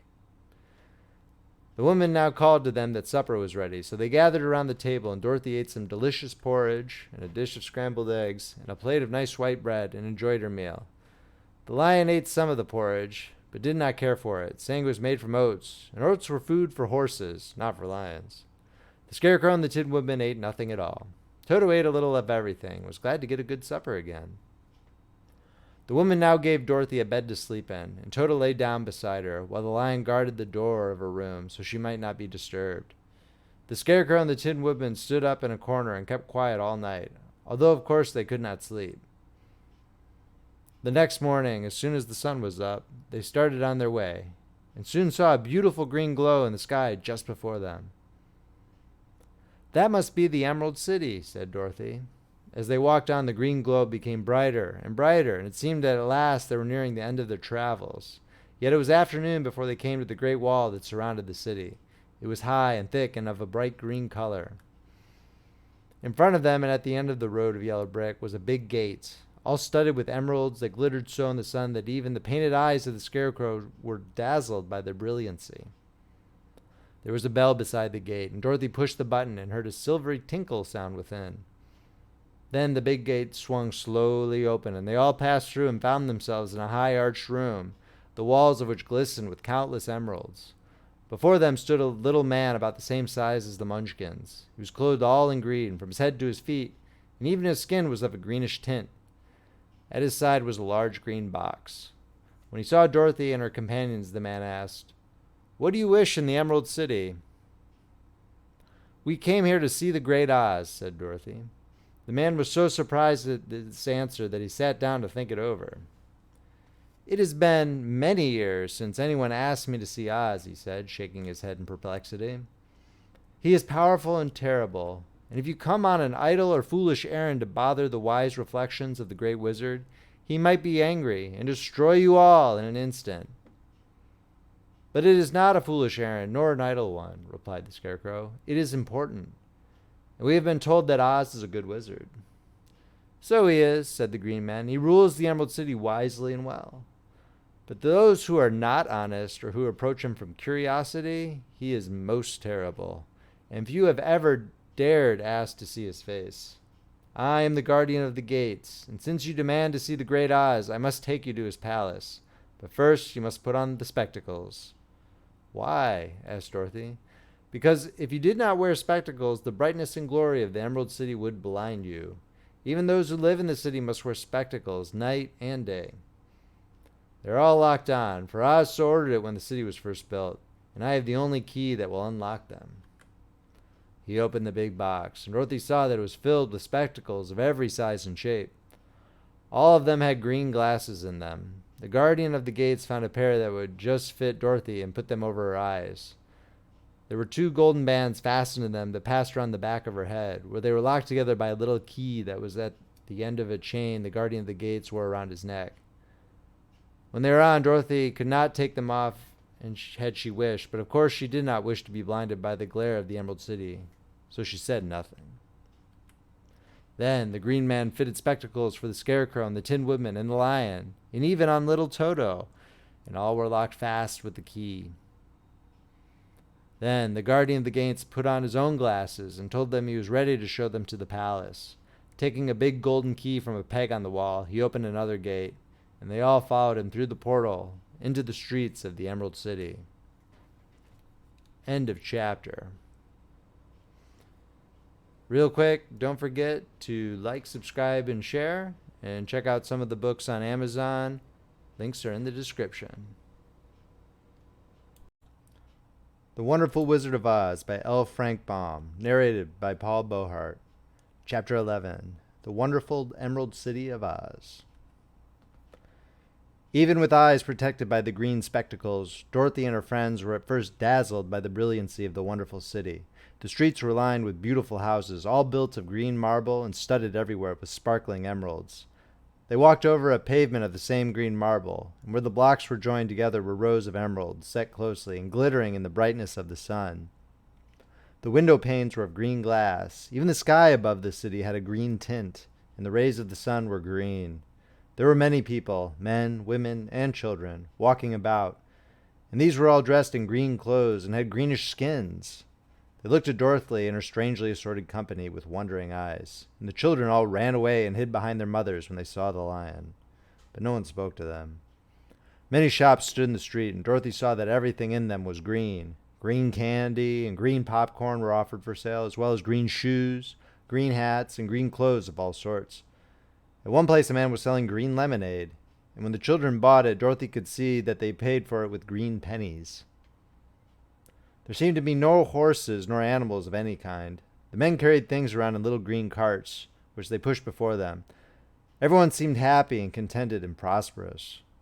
The guardian of the gates led them through the streets until they came to a big building, exactly in the middle of the city, which was the Palace of Oz, the Great Wizard.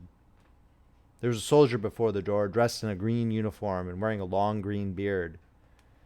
"Here are strangers," said the guardian of the gates to him, "and they demand to see the great Oz." "Step inside," answered the soldier, "and I will carry your message to him." So they passed through the palace gates and were led into a big room with a green carpet and lovely green furniture set with emeralds. The soldier made them all wipe their feet upon a green mat before entering this room. When they were seated, he said politely, "Please, make yourselves comfortable while I go to the door of the throne room and tell Oz you are here." They had to wait a long time before the soldier returned. When at last he came back, Dorothy asked, "Have you seen Oz?" "Oh, no," returned the soldier. "I have never seen him, but I spoke to him as he sat behind his screen and gave him your message. He said he will grant you an audience, if you so desire, but each one of you must enter his presence alone, and he will admit but one each day. Therefore, as you must remain in the palace for several days, I will have you shown to rooms where you may rest in comfort after your journey." "Thank you," replied the girl. "That is very kind of Oz." The soldier now blew upon a green whistle, and at once a young girl, dressed in a pretty green silk gown, entered the room. She had lovely green hair and green eyes, and she bowed low before Dorothy as she said, "Follow me, and I will show you your room." So Dorothy said goodbye to all her friends except Toto, and taking the dog in her arms, followed the green girl through 7 passages and up 3 flights of stairs until they came to a room at the front of the palace. It was the sweetest little room in the world, with a soft, comfortable bed that had sheets of green silk and a green velvet counterpane. There was a tiny fountain in the middle of the room that shot a spray of green perfume into the air to fall back into a beautifully carved green marble basin. Beautiful green flowers stood in the windows, and there was a shelf with a row of little green books. When Dorothy had time to open these books, she found them full of queer green pictures that made her laugh. They were so funny. In a wardrobe were many green dresses made of silk and satin and velvet, and all of them fitted Dorothy exactly. "Make yourself perfectly at home," said the green girl. "And if you wish for anything, ring the bell. Oz will send for you tomorrow morning." She left Dorothy alone and went back to the others. These she also led to rooms, and each one of them found himself lodged in a very pleasant part of the palace. Of course, the politeness was wasted on the Scarecrow, for when he found himself alone in his room, he stood stupidly in one spot, just within the doorway, to wait till morning. It would not rest him to lie down, and he could not close his eyes, so he remained all night staring at a little spider which was weaving its web in a corner of the room, just as if it were not one of the most wonderful rooms in the world. The Tin Woodman lay down on his bed from force of habit, for he remembered when he was made of flesh, but not being able to sleep, he passed the night moving his joints up and down to make sure they kept in good working order. The Lion would have preferred a bed of dried leaves in the forest, and did not like being shut up in a room, but he had too much sense to let this worry him. So he sprang upon the bed and rolled himself up like a cat, and purred himself asleep in a minute. The next morning, after breakfast, the Green Maiden came to fetch Dorothy. She dressed her in one of the prettiest gowns made of green brocaded satin. Dorothy put on a green silk apron and tied a green ribbon around Toto's neck. They started for the throne room of the great Oz. First, they came to a great hall in which there were many ladies and gentlemen of the court, all dressed in rich costumes. These people had nothing to do but talk to each other, but they always came to wait outside the throne room every morning, although they were never permitted to see Oz. As Dorothy entered, they looked at her curiously, and one of them whispered, "Are you really going to look upon the face of Oz the Terrible?" "Of course," answered the girl, "if he will see me." "Oh, he will see you," said the soldier, who had taken her message to the wizard, "although he does not like to have people ask to see him. Indeed, at first he was angry and said I should send you back where you came from. Then he asked me what you looked like, and when I mentioned your silver shoes, he was very much interested. At last I told him about the mark upon your forehead, and he decided he would admit you to his presence." Just then a bell rang, and the green girl said to Dorothy, "That is the signal. You must go into the throne room alone." She opened a little door, and Dorothy walked boldly through and found herself in a wonderful place. It was a big round room with a high arched roof, and the walls and ceiling and floor were covered with large emeralds set closely together. In the center of the roof was a great light, as bright as the sun, which made the emeralds sparkle in a wonderful manner. But what interested Dorothy most was the big throne of green marble that stood in the middle of the room. It was shaped like a chair and sparkled with gems, as did everything else. In the center of the chair was an enormous head, without a body to support it, or any arms or legs whatever. There was no hair upon this head, but it had eyes and a nose and mouth. It was much bigger than the head of the biggest giant. As Dorothy gazed upon this in wonder and fear, the eyes turned slowly and looked at her sharply and steadily. Then the mouth moved, and Dorothy heard a voice say, "I am Oz, the great and terrible. Who are you, and why do you seek me?" It was not such an awful voice as she had expected to come from the big head, so she took courage and answered, "I am Dorothy, the small and meek. I have come to you for help." The eyes looked at her thoughtfully for a full minute. Then said the voice, "Where did you get the silver shoes?"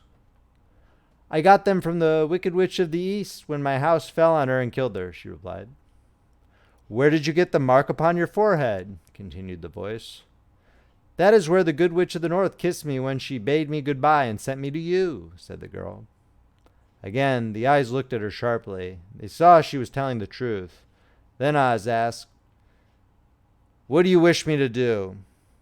"Send me back to Kansas where my Aunt Em and Uncle Henry are," she answered earnestly. "I don't like your country, although it is so beautiful, and I am sure Aunt Em will be dreadfully worried over my being away so long." The eyes winked 3 times, and then they turned up to the ceiling and down to the floor and rolled around so queerly that they seemed to see every part of the room. And at last they looked at Dorothy again. "Why should I do this for you?" asked Oz. "Because you are strong and I am weak. Because you are a great wizard and I am only a little girl." "But you were strong enough to kill the Wicked Witch of the East," said Oz. "That just happened," returned Dorothy simply. "I could not help it."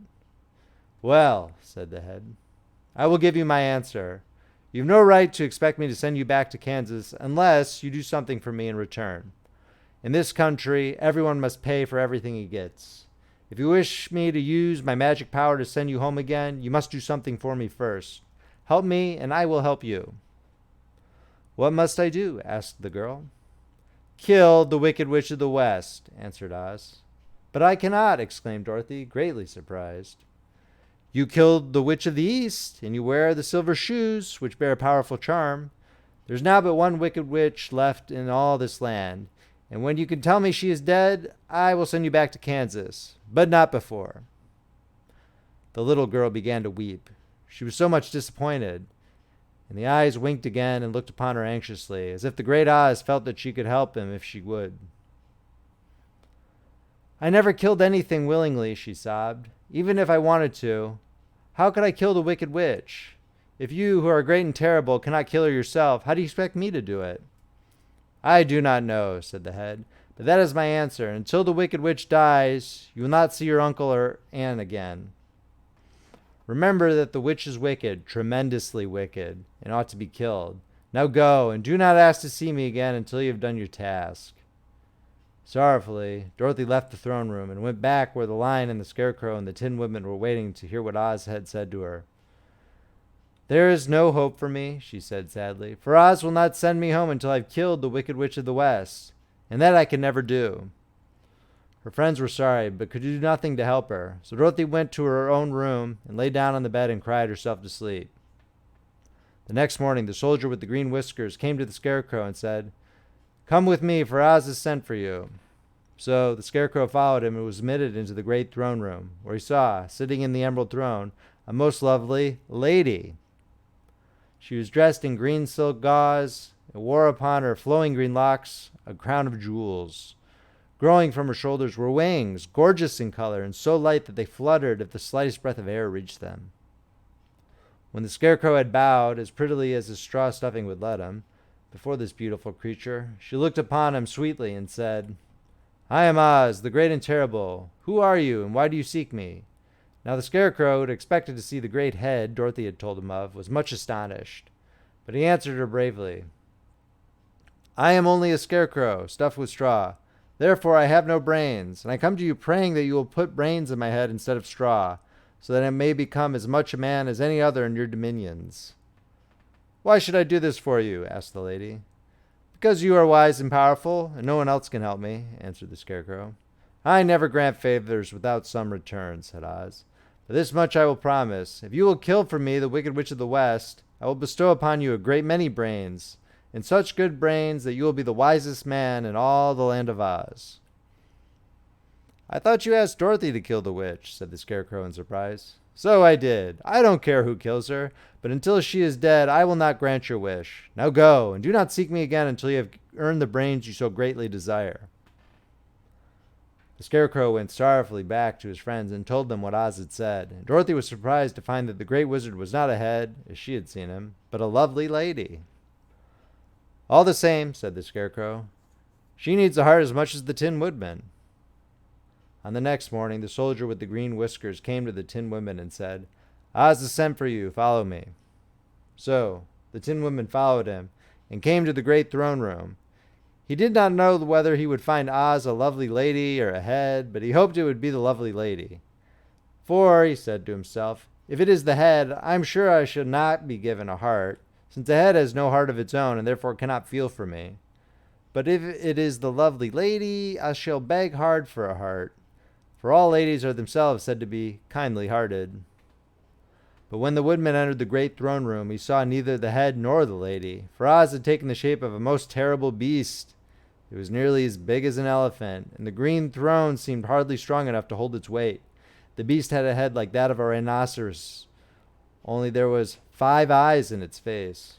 There were 5 long arms growing out of its body, and also had 5 long slim legs. Thick woolly hair covered every part of it, and a more dreadful looking monster could not be imagined. It was fortunate the Tin Woodman had no heart at that moment, for it would have beat loud and fast from terror.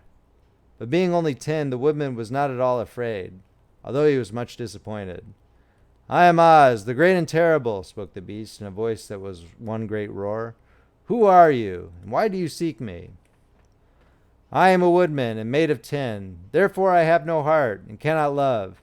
I pray you to give me a heart, that I may be as other men are. Why should I do this? Demanded the beast. Because I ask it, and you alone can grant my request, answered the woodman. Oz gave a low growl at this, but said gruffly, If you indeed desire a heart, you must earn it. How? Asked the woodman. Help Dorothy to kill the wicked witch of the West, replied the beast. When the witch is dead, come to me, and I will then give you the biggest and kindest and most loving heart in all the land of Oz. So the Tin Woodman was forced to return sorrowfully to his friends and tell them of the terrible beast he had seen. They all wondered greatly at the many forms the great wizard could take upon himself, and the lion said, If he is a beast when I go to see him, I shall roar my loudest, and so frighten him that he will grant all I ask. And if he is the lovely lady, I shall pretend to spring upon her, and so compel her to do my bidding.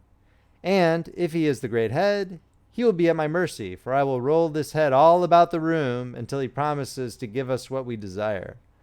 So be of good cheer, my friends, for all will yet be well. The next morning, the soldier with the green whiskers led the lion to the great throne room and bade him enter the presence of Oz. The lion at once passed through the door, and glancing around, saw to his surprise that before the throne was a ball of fire, so fierce and glowing he could scarcely bear to gaze upon it. His first thought was that Oz had by accident caught on fire and was burning up. But when he tried to go nearer, the heat was so intense that it singed his whiskers, and he crept back tremblingly to a spot nearer the door. Then a low, quiet voice came from the ball of fire, and these were the words it spoke. I am Oz, the great and terrible. Who are you, and why do you seek me? And the lion answered, I am a cowardly lion, afraid of everything. I came to you to beg that you give me courage, so that in reality I may become the king of beasts, as men call me. Why should I give you courage? Demanded Oz. Because of all wizards, you are the greatest, and alone have power to grant my requests, answered the lion. The ball of fire burned fiercely for a time, and the voice said, Bring me proof that the wicked witch is dead. In that moment I will give you courage. But as long as the witch lives, you must remain a coward. The lion was angry at this speech, but could say nothing in reply. And while he stood silently gazing at the ball of fire, it became so fiercely hot that he turned tail and rushed from the room. He was glad to find his friends waiting for him, and told them of his terrible interview with the wizard. What shall we do now? Asked Dorothy sadly. There's only one thing we can do, returned the lion, and that is to go to the land of the Winkies, seek out the wicked witch, and destroy her. But suppose we cannot, said the girl. Then I shall never have courage, declared the lion. And I shall never have brains, added the Scarecrow. And I shall never have a heart, spoke the Tin Woodman. And I shall never see Aunt Em and Uncle Henry, said Dorothy, beginning to cry. Be careful, cried the green girl. The tears will fall on your green silk gown and spot it. So Dorothy dried her eyes and said, I suppose we must try it, but I am sure I do not want to kill anybody, even to see Aunt Em again. I will go with you, but I'm too much of a coward to kill the witch, said the lion. I will go too, declared the Scarecrow, but I shall not be of much help to you. I am such a fool. I haven't the heart to harm even a witch, remarked the Tin Woodman, but if you go, I certainly shall go with you. Therefore it was decided to start upon the journey the next morning, and the woodman sharpened his axe on a green grindstone, had all his joints properly oiled. The Scarecrow stuffed himself with fresh straw, and Dorothy put new paint on his eyes, that he might see better. The green girl, who was very kind to them, filled Dorothy's basket with good things to eat, and fastened a little bell around Toto's neck with a green ribbon. They went to bed quite early and slept soundly until daylight, when they were awakened by the crowing of a green cock that lived in the backyard of the palace and the cackling of a hen that had laid a green egg. End of chapter. The Wonderful Wizard of Oz by L. Frank Baum. Narrated by Paul Beauheart. Chapter 12. The Search for the Wicked Witch. The soldier with the green whiskers led them through the streets of the Emerald City until they reached the room where the guardian of the gates lived. The officer unlocked their spectacles to put them back in his great box. And then he politely opened the gate for our friends. "Which road leads to the Wicked Witch of the West?" asked Dorothy. "There is no road," answered the guardian of the gates. "No one ever wishes to go that way." "How then are we to find her?" inquired the girl. "That will be easy," replied the man. "For when she knows you are in the country of the Winkies, she will find you, and make you all her slaves." "Perhaps not," said the Scarecrow, "for we mean to destroy her." "Oh, that is different," said the guardian of the gates. "No one has ever destroyed her before, so I naturally thought she would make slaves of you, as she has of the rest. But take care, for she is wicked and fierce, and may not allow you to destroy her. Keep to the west where the sun sets, and you cannot fail to find her." They thanked him and bade him good-bye, and turned toward the west, walking over fields of soft grass dotted here and there with daisies and buttercups. Dorothy still wore the pretty silk dress she had put on in the palace, but now, to her surprise, she found it was no longer green, but pure white. The ribbon around Toto's neck had also lost its green color, and it was as white as Dorothy's dress. The Emerald City was soon left far behind. As they advanced, the ground became rougher and hillier, for there were no farms nor houses in this country of the West, and the ground was untilled. In the afternoon the sun shone hot in their faces, for there were no trees to offer them shade, so that before night Dorothy and Toto and the lion were tired, and lay down upon the grass and fell asleep, with the Woodman and the Scarecrow keeping watch. Now the Wicked Witch of the West had but one eye, yet that was as powerful as its telescope, and could see everywhere. So, as she sat in the door of her castle, she happened to look around and saw Dorothy lying asleep, with her friends all about her. They were a long distance off, but the Wicked Witch was angry to find them in her country. So she blew upon a silver whistle that hung around her neck. At once there came running to her from all directions a pack of great wolves. They had long legs and fierce eyes and sharp teeth. "Go to those people," said the witch, "and tear them to pieces." "Are you not going to make them your slaves?" asked the leader of the wolves. "No," she answered. "One is of tin and one of straw. One is a girl and another a lion. None of them is fit to work, so you may tear them into small pieces." "Very well," said the wolf, and he dashed away at full speed, followed by the others. It was lucky the Scarecrow and the Woodman were wide awake and heard the wolves coming. "This is my fight," said the Woodman, "so get behind me and I will meet them as they come." He seized his axe, which he had made very sharp, and as the leader of the wolves came on, the Tin Woodman swung his arm and chopped the wolf's head from its body, so that it immediately died. As soon as he could raise his axe, another wolf came up, and he also fell under the sharp edge of the Tin Woodman's weapon. There were 40 wolves, and 40 times a wolf was killed, so that at last they all lay dead in a heap before the Woodman. Then he put down his axe and sat beside the Scarecrow, who said, "It was a good fight, friend." They waited until Dorothy awoke the next morning. The little girl was quite frightened when she saw the great pile of shaggy wolves, but the Tin Woodman told her all. She thanked him for saving them and sat down to breakfast, after which they started again upon their journey. Now, this same morning the Wicked Witch came to the door of her castle and looked out with her one eye that could see far off. She saw all her wolves lying dead and the strangers still traveling through her country. This made her angrier than before, and she blew her silver whistle twice. Straightway a great flock of wild crows came flying toward her, enough to darken the sky. And the Wicked Witch said to the King Crow, "Fly at once to the strangers, peck out their eyes, and tear them to pieces." The wild crows flew in one great flock toward Dorothy and her companions. When the little girl saw them coming, she was afraid. But the Scarecrow said, "This is my battle, so lie down beside me. You will not be harmed." So they all lay upon the ground except the Scarecrow. and he stood up and stretched out his arms. And when the crows saw him, they were frightened, as these birds always are by scarecrows, and did not dare to come any nearer. But the king crow said, "It is only a stuffed man. I will peck his eyes out." The king crow flew at the scarecrow, caught it by the head, and twisted its neck until it died.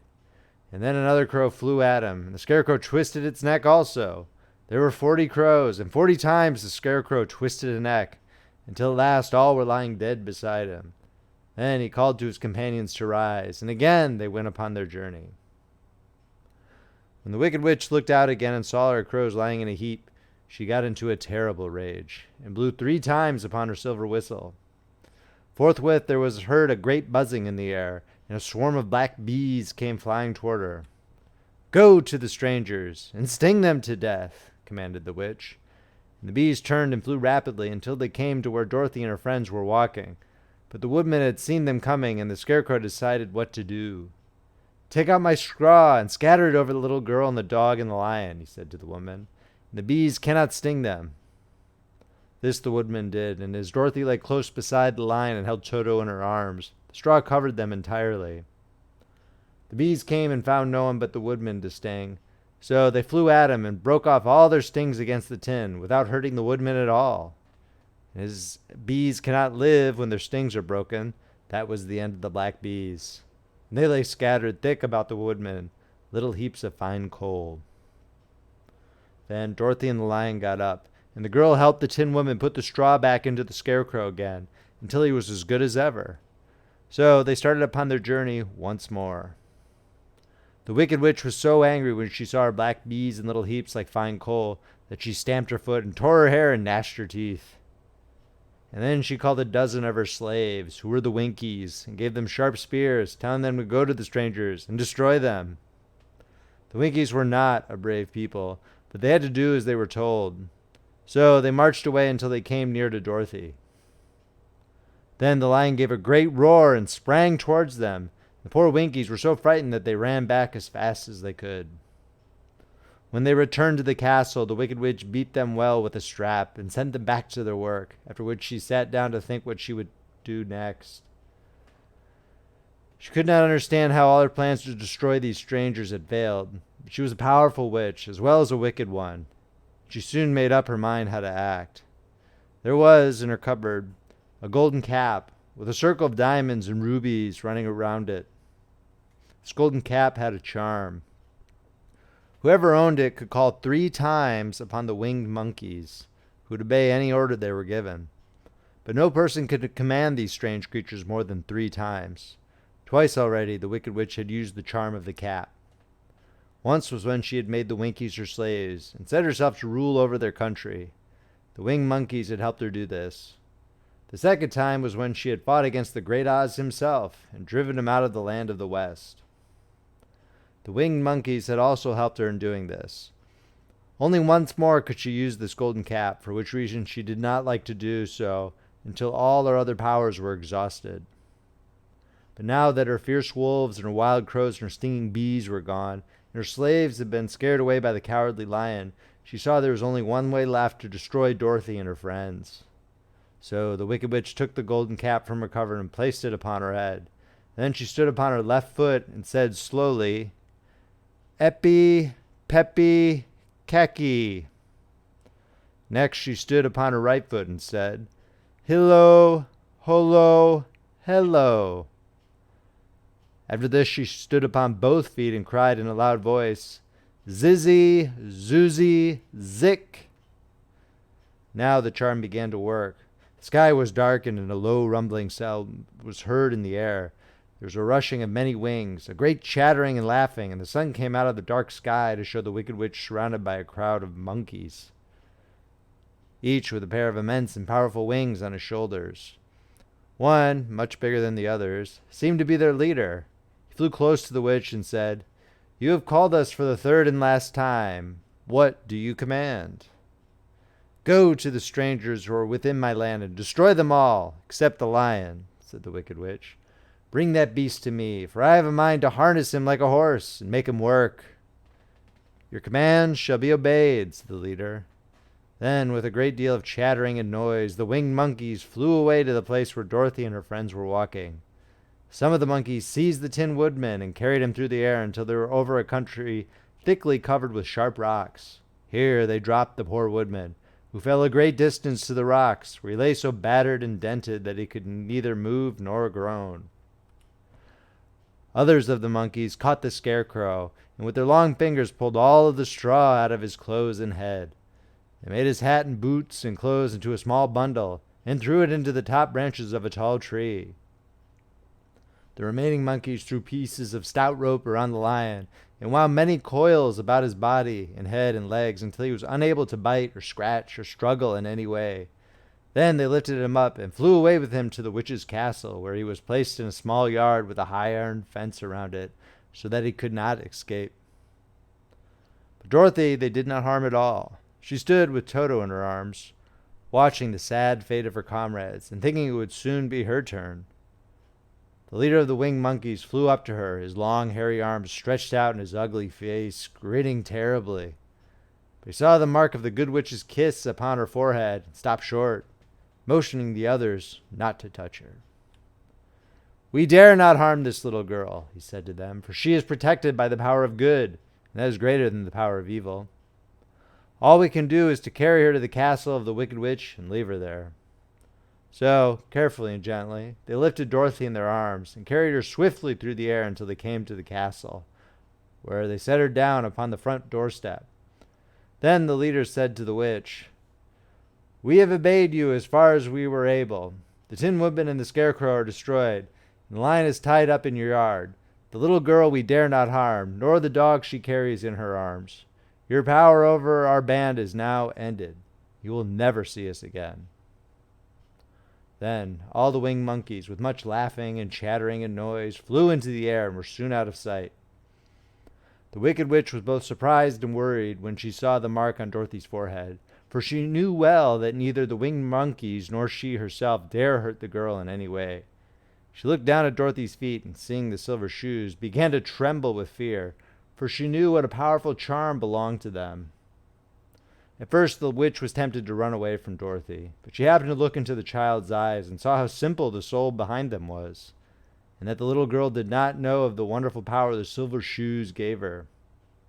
So the wicked witch laughed to herself and thought, "I can still make her my slave, for she does not know how to use her power." Then she said to Dorothy harshly and severely, "Come with me, and see that you mind everything I tell you. For if you do not, I will make an end of you, as I did of the Tin Woodman and the Scarecrow." Dorothy followed her through many of the beautiful rooms in her castle until they came to the kitchen, where the witch bade her clean the pots and kettles, sweep the floor, and keep the fire fed with wood.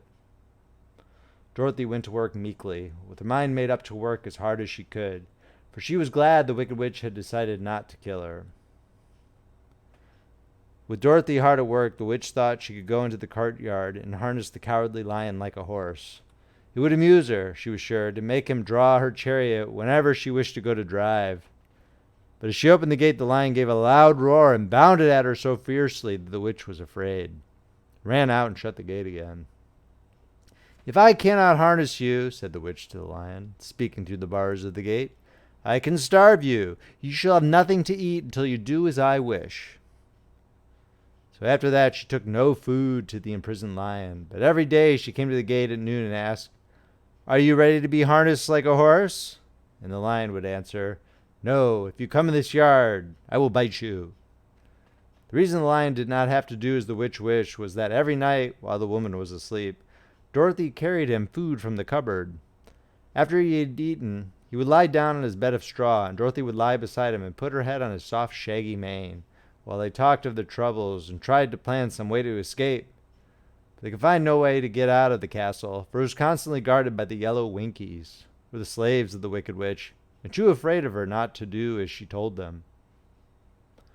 The girl had to work hard during the day, and often the witch threatened to beat her with the same old umbrella she always carried in her hand. But, in truth, she did not dare to strike Dorothy because of the mark upon her forehead. The child did not know this, and was full of fear for herself and Toto. Once the witch struck Toto a blow with her umbrella, and the brave little dog flew at her and bit her leg in return. The witch did not bleed where she was bitten, for she was so wicked that the blood in her had dried up many years before. Dorothy's life became very sad as she grew to understand that it would be harder than ever to get back to Kansas and Anaheim again.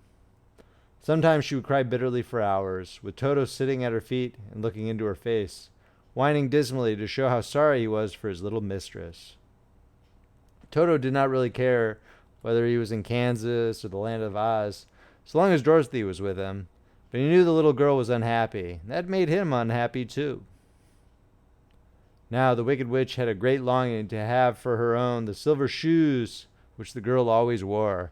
Her bees and her crows and her wolves were lying in heaps and drying up, and she'd used up all the power of the golden cap. But if she could only get a hold of the silver shoes, they would give her more power than all the other things she had lost. She watched Dorothy carefully to see if she ever took off her shoes, thinking she might steal them. But the child was so proud of her pretty shoes that she never took them off except at night and when she took her bath. The witch was too much afraid of the dark to dare go in Dorothy's room at night to take the shoes, and her dread of water was greater than her fear of the dark, so she never came near when Dorothy was bathing. Indeed, the old witch never touched water, nor ever let water touch her in any way. But the wicked creature was very cunning, and she finally thought of a trick that would give her what she wanted. She placed a bar of iron in the middle of the kitchen floor, and then, by her magic arts, made the iron invisible to human eyes, so that when Dorothy walked across the floor, she stumbled over the bar, not being able to see it, and fell at full length. She was not much hurt, but in her fall, one of the silver shoes came off, and before she could reach it, the witch had snatched it away and put it on her own skinny foot. The wicked woman was greatly pleased with the success of her trick, for as long as she had one of the shoes, she owned half the power of their charm, and Dorothy could not use it against her, even had she known how to do so.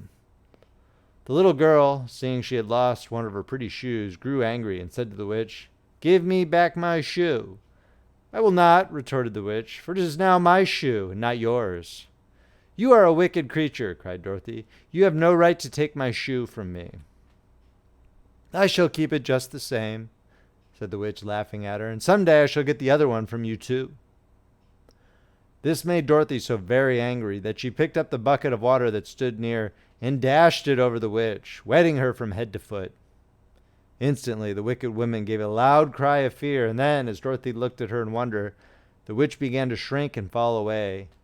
"See what you have done!" she screamed. "In a minute I shall melt away." "I'm very sorry indeed," said Dorothy, who was truly frightened to see the witch actually melting away like brown sugar before her very eyes. "Didn't you know water would be the end of me?" asked the witch in a wailing, despairing voice. "Of course not," answered Dorothy. "How should I?" "Well, in a few minutes I shall be all melted, and you will have the castle to yourself. I have been wicked in my day, but I never thought a little girl like you would ever be able to melt me and end my wicked deeds. Look out! Here I go!" With these words, the witch fell down in a brown, melted, shapeless mass and began to spread over the clean boards of the kitchen floor. Seeing that she had really melted away to nothing, Dorothy drew another bucket of water and threw it over the mess. She then swept it all out the door. After picking out the silver shoe, which was all that was left of the old woman, she cleaned and dried it with a cloth and put it on her foot again. Then, being at last free to do as she chose, she ran out to the courtyard to tell the lion that the Wicked Witch of the West had come to an end, and that they were no longer prisoners in a strange land. End of chapter.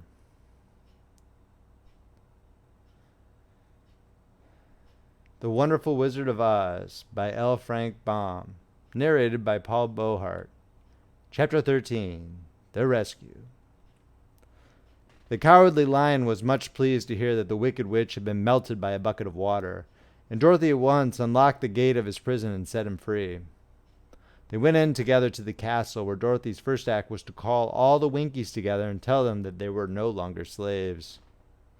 There was great rejoicing among the Yellow Winkies, for they had been made to work hard during many years for the Wicked Witch, who had always treated them with great cruelty. They kept this day as a holiday, then and ever after, and spent the time in feasting and dancing. "If our friends, the Scarecrow and the Tin Woodman, were only with us," said the Lion, "I should be quite happy." Don't you suppose we could rescue them? Asked the girl anxiously. We can try, answered the lion. So they called the yellow Winkies and asked them if they would help to rescue their friends. And the Winkies said that they would be delighted to do all in their power for Dorothy, who would set them free from bondage.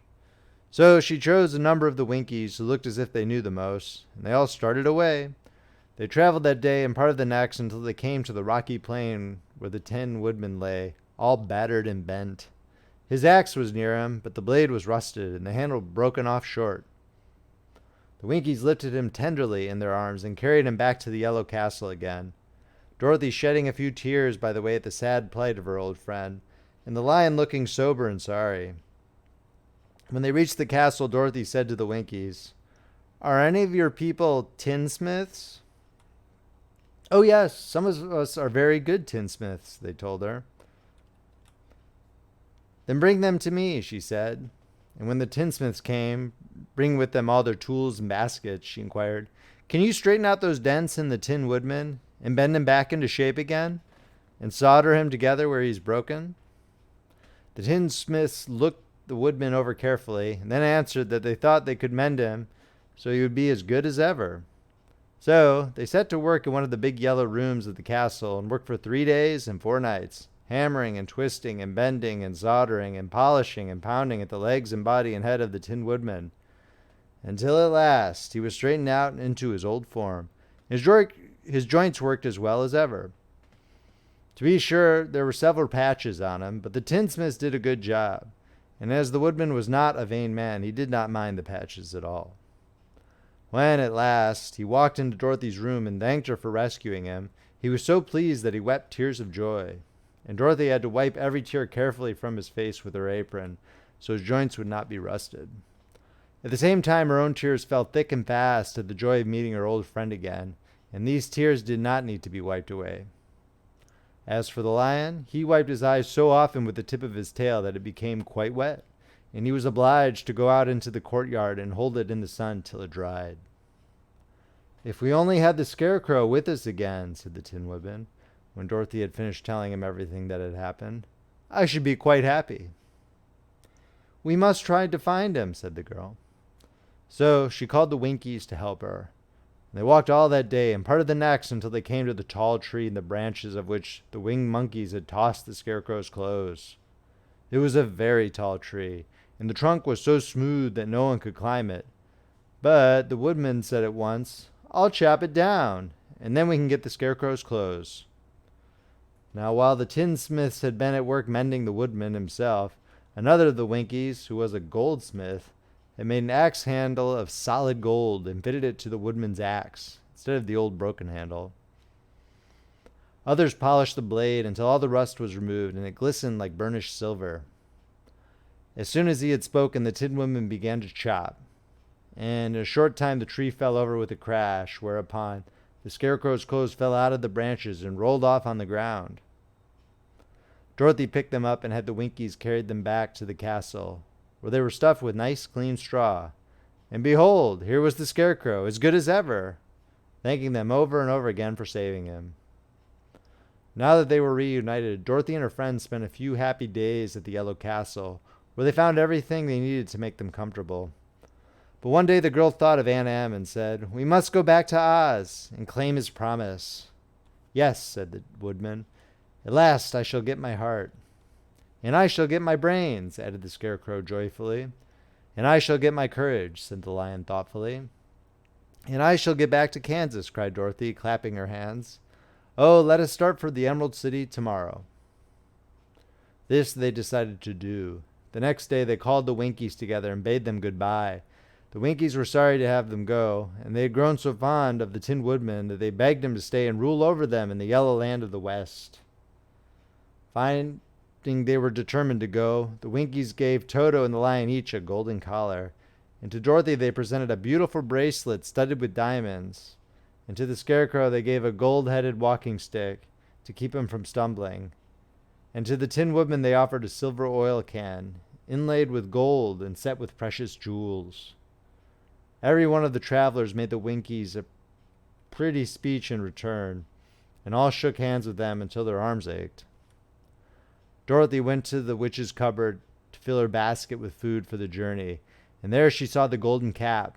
She tried it on her own head and found that it fitted her exactly. She did not know anything about the charm of the golden cap, but she knew that it was pretty, so she made up her mind to wear it and carry her sunbonnet in the basket. Then, being prepared for the journey, they all started for the Emerald City, and the Winkies gave them 3 cheers and many good wishes to carry with them. End of chapter. If you are enjoying this reading from Friendly Frog Press, please make sure to subscribe and hit that like button. If you'd like to purchase a copy of this book, it is available on Amazon in ebook and paperback, and it is available on Audible as an audiobook. The links are in the description below, or you can check out friendlyfrogpress.com for purchasing options. The Wonderful Wizard of Oz by L. Frank Baum. Narrated by Paul Beauheart. Chapter 14. The Winged Monkeys. You will remember there was no road, not even a pathway, between the castle of the Wicked Witch and the Emerald City.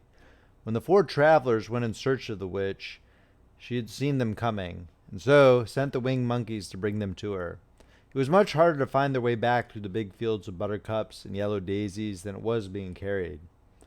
They knew, of course, they must go straight east, toward the rising sun, and they started off in the right way. But at noon, when the sun was over their heads, they did not know which was east and which was west, and that was the reason they were lost in the great fields. They kept on walking, however, and at night the moon came out and shone brightly. So they lay down among the sweet-smelling yellow flowers and slept soundly until morning, all but the Scarecrow and the Tin Woodman. The next morning the sun was behind a cloud, but they started on, as if they were quite sure which way they were going. "If we walk far enough," said Dorothy, "I am sure we shall some day come to some place." But day by day passed away, and they still saw nothing before them but the scarlet fields. The Scarecrow began to grumble a bit. "We have surely lost our way," he said, "and unless we find it again in time to reach the Emerald City, I shall never get my brains." "Nor I my heart," declared the Tin Woodman. "It seems to me I can scarcely wait till I get to Oz, and you must admit this is a very long journey." "You see," said the Cowardly Lion with a whimper, "I haven't the courage to keep tramping forever without getting anywhere at all." Then Dorothy lost heart. She sat down on the grass and looked at her companions, and they sat down and looked at her. And Toto found that for the first time in his life he was too tired to chase a butterfly that flew past his head.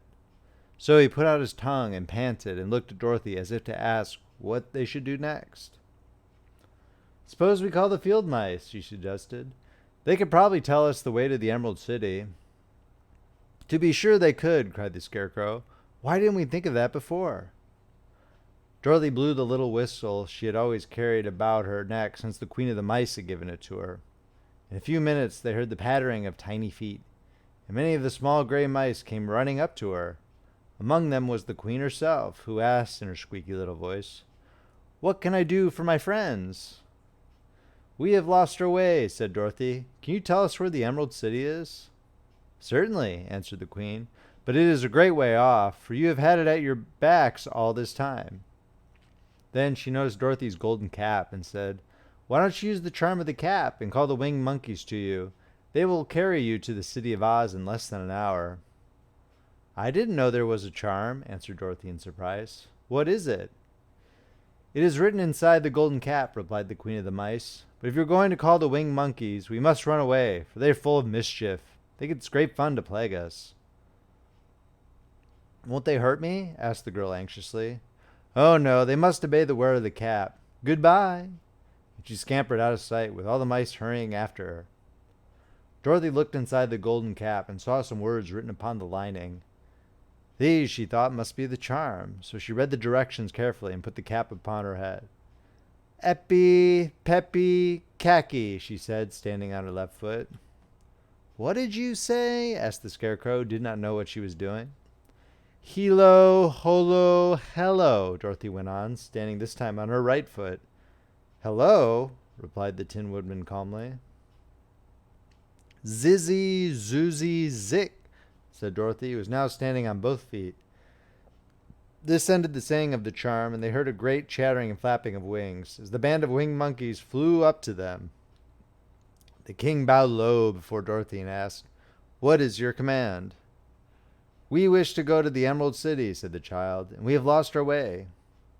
"We will carry you," replied the king, and no sooner had he spoken than two of the monkeys caught Dorothy in their arms and flew away with her.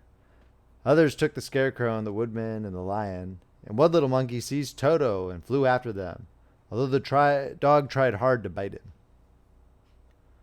The Scarecrow and the Tin Woodman were rather frightened at first, for they remembered how badly the winged monkeys had treated them before, but they saw that no harm was intended, so they rode through the air quite cheerfully and had a fine time looking at the pretty gardens and woods far below them. Dorothy found herself riding easily between two of the biggest monkeys, one of them the king himself. They had made a chair of their hands and were careful not to hurt her.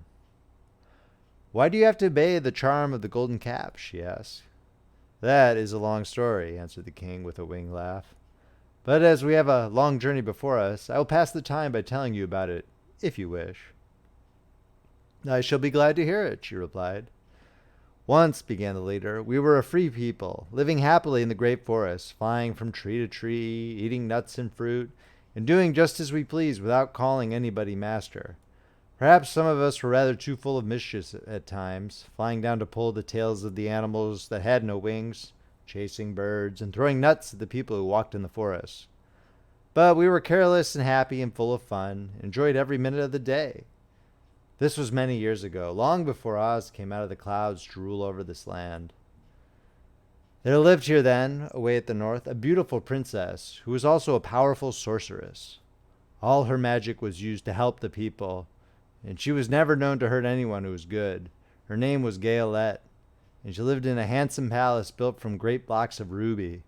Everybody loved her, and her greatest sorrow was that she could find no one to love in return, since all the men were much too stupid and ugly to mate with one so beautiful and wise.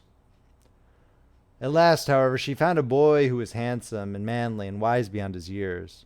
Gayolette made up her mind that when he grew up to be a man, she would make him her husband. So she took him to her ruby palace and used all her magic powers to make him as strong and good and lovely as any woman could wish. When he grew to manhood, Kulala, as he was called, was said to be the best and wisest man in all the land, while his manly beauty was so great that Gayolette loved him dearly and hastened to make everything ready for the wedding. My grandfather was at that time the king of the winged monkeys, which lived in the forest near Gayolette's palace, and the old fellow loved a joke better than a good dinner.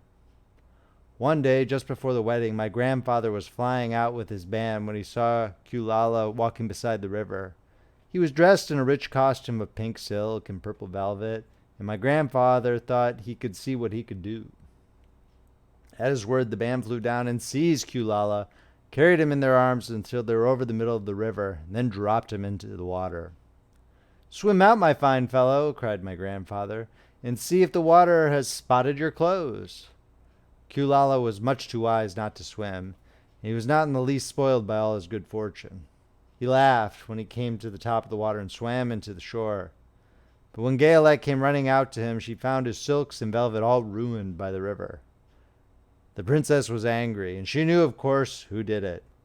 She had all the winged monkeys brought before her, and she said at first that their wings should be tied. They should be treated as they had treated Kulala, and dropped in the river. But my grandfather pleaded hard, for he knew the monkeys would drown in the river with their wings tied, and Kulala said a kind word for them also, so that Gayolette finally spared them, on condition that the winged monkeys should ever after do 3 times the bidding of the owner of the golden cap. This cap had been made for a wedding present to Kulala, and is said to have cost the princess half her kingdom.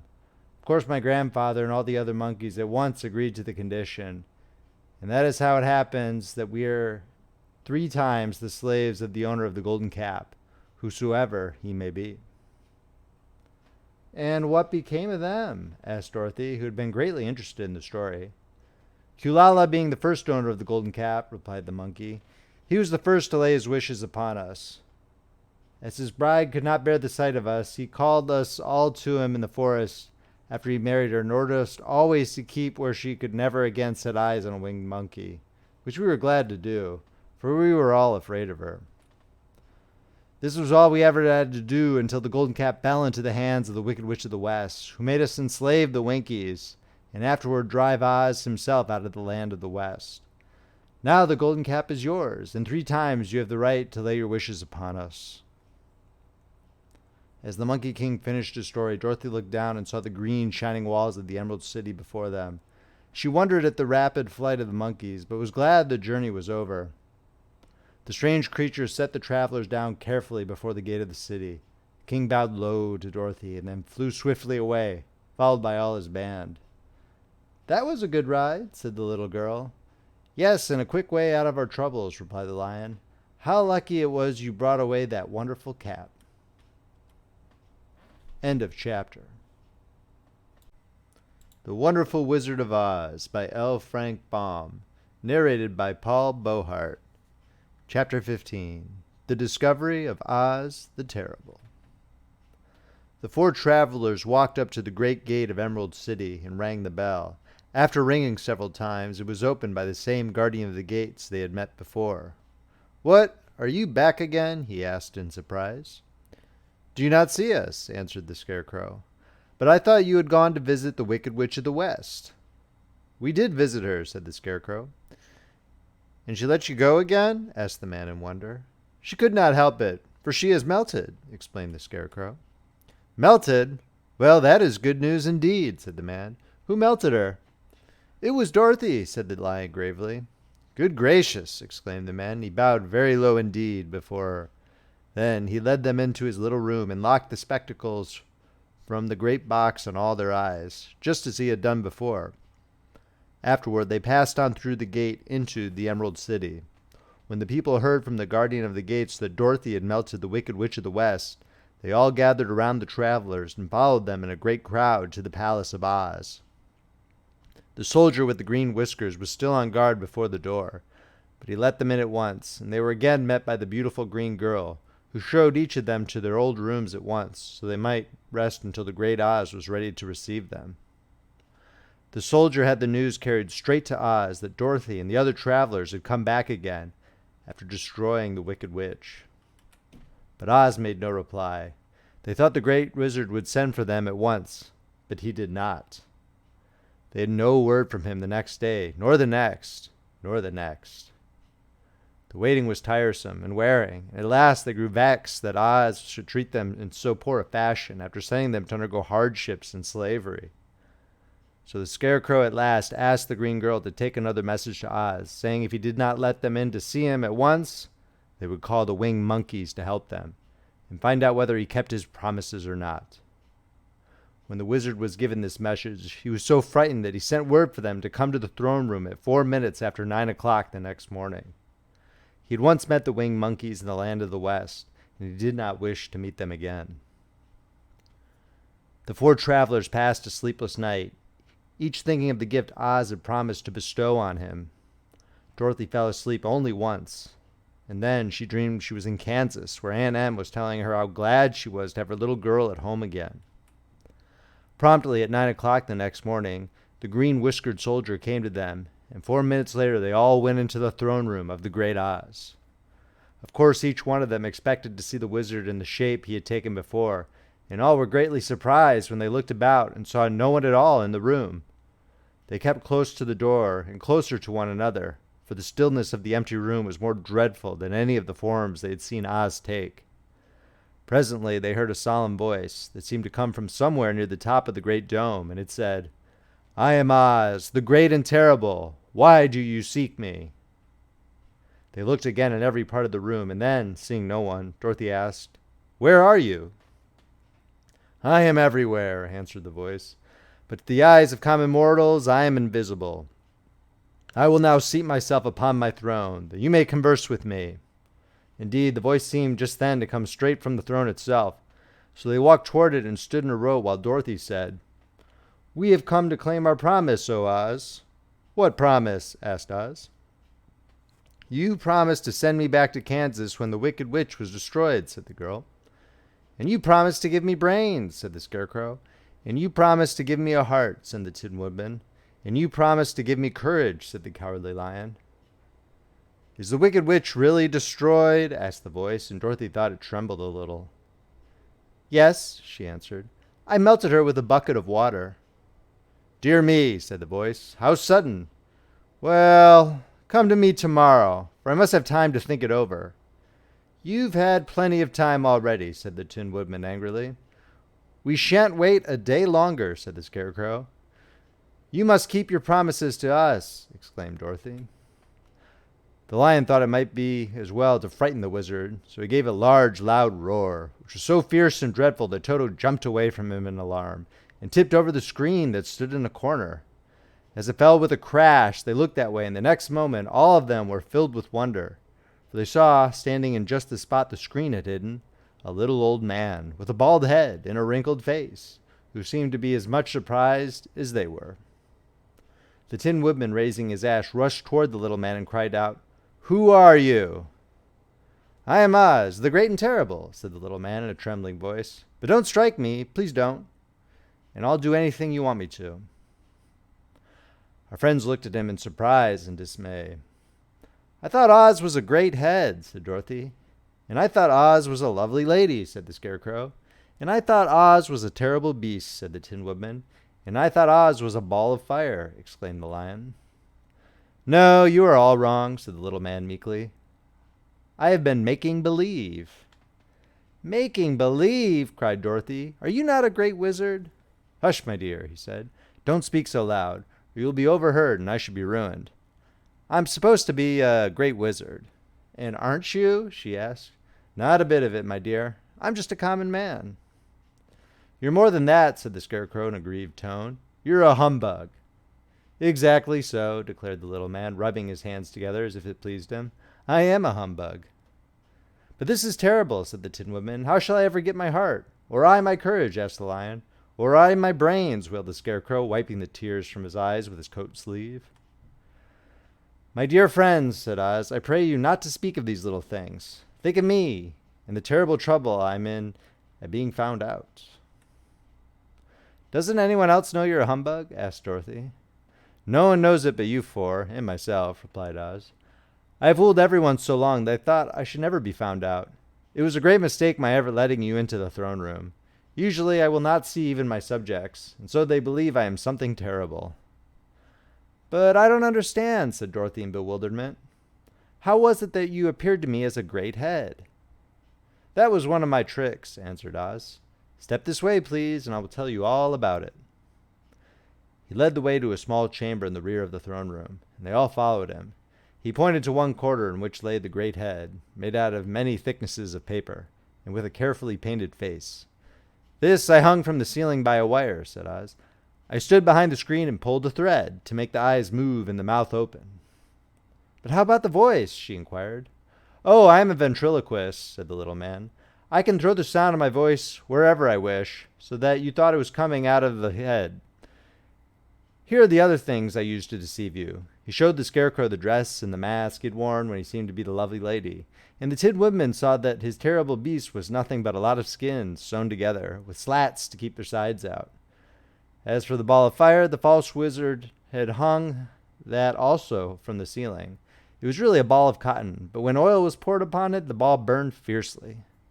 Really, said the Scarecrow, you ought to be ashamed of yourself for being such a humbug. I certainly am, answered the little man sorrowfully. But it was the only thing I could do. Sit down, please. There are plenty of chairs, and I will tell you my story. So they sat down and listened while he told the following tale. I was born in Omaha. Why, that isn't very far from Kansas, cried Dorothy.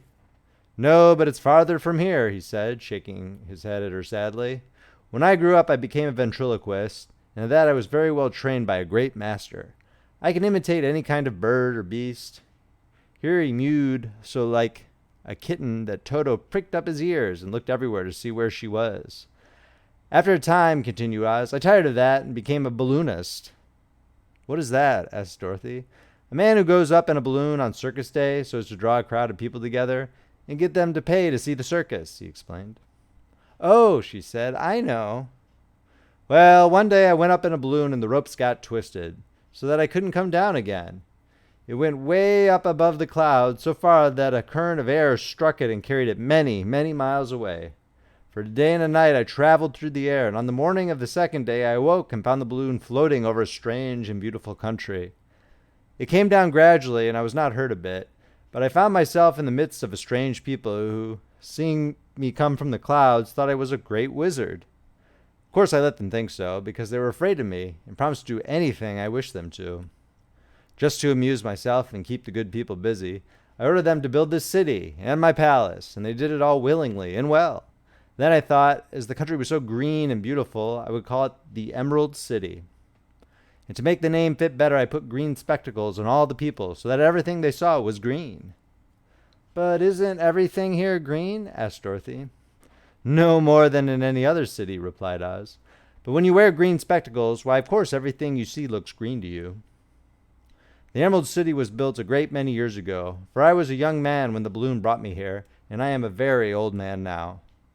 But my people have worn green glasses on their eyes so long that most of them think it really is an Emerald City. And it certainly is a beautiful place, abounding in jewels and precious metals, and every good thing that is needed to make one happy. I have been good to the people, and they like me, but ever since this palace was built, I have shut myself up and would not see any of them. One of my greatest fears was the witches, for while I had no magical powers at all, I soon found out that the witches were really able to do wonderful things. There were 4 of them in this country, and they ruled the people who live in the north and south and east and west. Fortunately, the witches of the north and south were good, and I knew they would do me no harm. But the witches of the east and west were terribly wicked, and had they not thought I was more powerful than they themselves, they would surely have destroyed me. As it was, I lived in deadly fear of them for many years. So you can imagine how pleased I was when I heard your house had fallen on the Wicked Witch of the East. When you came to me, I was willing to promise anything if you'd only do away with the other witch. But now that you have melted her, I'm ashamed to say that I cannot keep my promises. I think you are a very bad man, said Dorothy. Oh, no, my dear. I'm really a very good man, but I'm a very bad wizard, I must admit. Can't you give me brains? Asked the Scarecrow. You don't need them. You are learning something every day. A baby has brains, but it doesn't know much. Experience is the only thing that brings knowledge, and the longer you are on Earth, the more experience you're sure to get. That may all be true, said the Scarecrow, but I shall be very unhappy unless you give me brains. The false wizard looked at him carefully. Well, he said with a sigh, I'm not much of a magician, as I said, but if you come to me tomorrow morning, I will stuff your head with brains. I can't not tell you how to use them, however, you must find that out for yourself. Oh, thank you, cried the Scarecrow. I'll find a way to use them, never fear. But how about my courage? Asked the Lion anxiously. You have plenty of courage, I am sure, answered Oz. All you need is confidence in yourself. There is no living thing that is not afraid when it faces danger. The true courage is in facing danger when you are afraid, and that kind of courage you have in plenty. Perhaps I have, but I'm scared just the same, said the Lion. I shall really be very unhappy unless you give me the sort of courage that makes one forget he is afraid. Very well, I will give you that sort of courage tomorrow, replied Oz. How about my heart? Asked the Tin Woodman. Why, as for that, answered Oz, I think you are wrong to want a heart. It makes most people unhappy. If you only knew it, you're in luck not to have a heart. That must be a matter of opinion, said the Tin Woodman. For my part, I will bear all the unhappiness without a murmur, if you will give me the heart. Very well, answered Oz meekly. Come to me tomorrow, and you shall have a heart. I have played wizard for so many years that I may as well continue the part a little longer. And now, said Dorothy, how am I to get back to Kansas? We shall have to think about that, replied the little man. Give me 2 or 3 days to consider the matter, and I'll try to find a way to carry you over the desert. In the meantime, you shall be all treated as my guests, and while you live in the palace, my people will wait upon you and obey your slightest wish. There's only one thing I ask in return for my help, such as it is.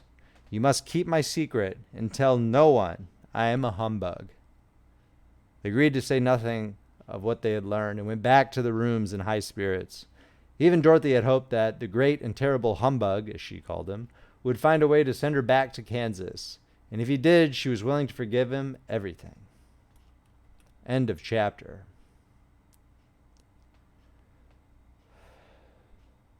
The Wonderful Wizard of Oz by L. Frank Baum. Narrated by Paul Beauheart. Chapter 16.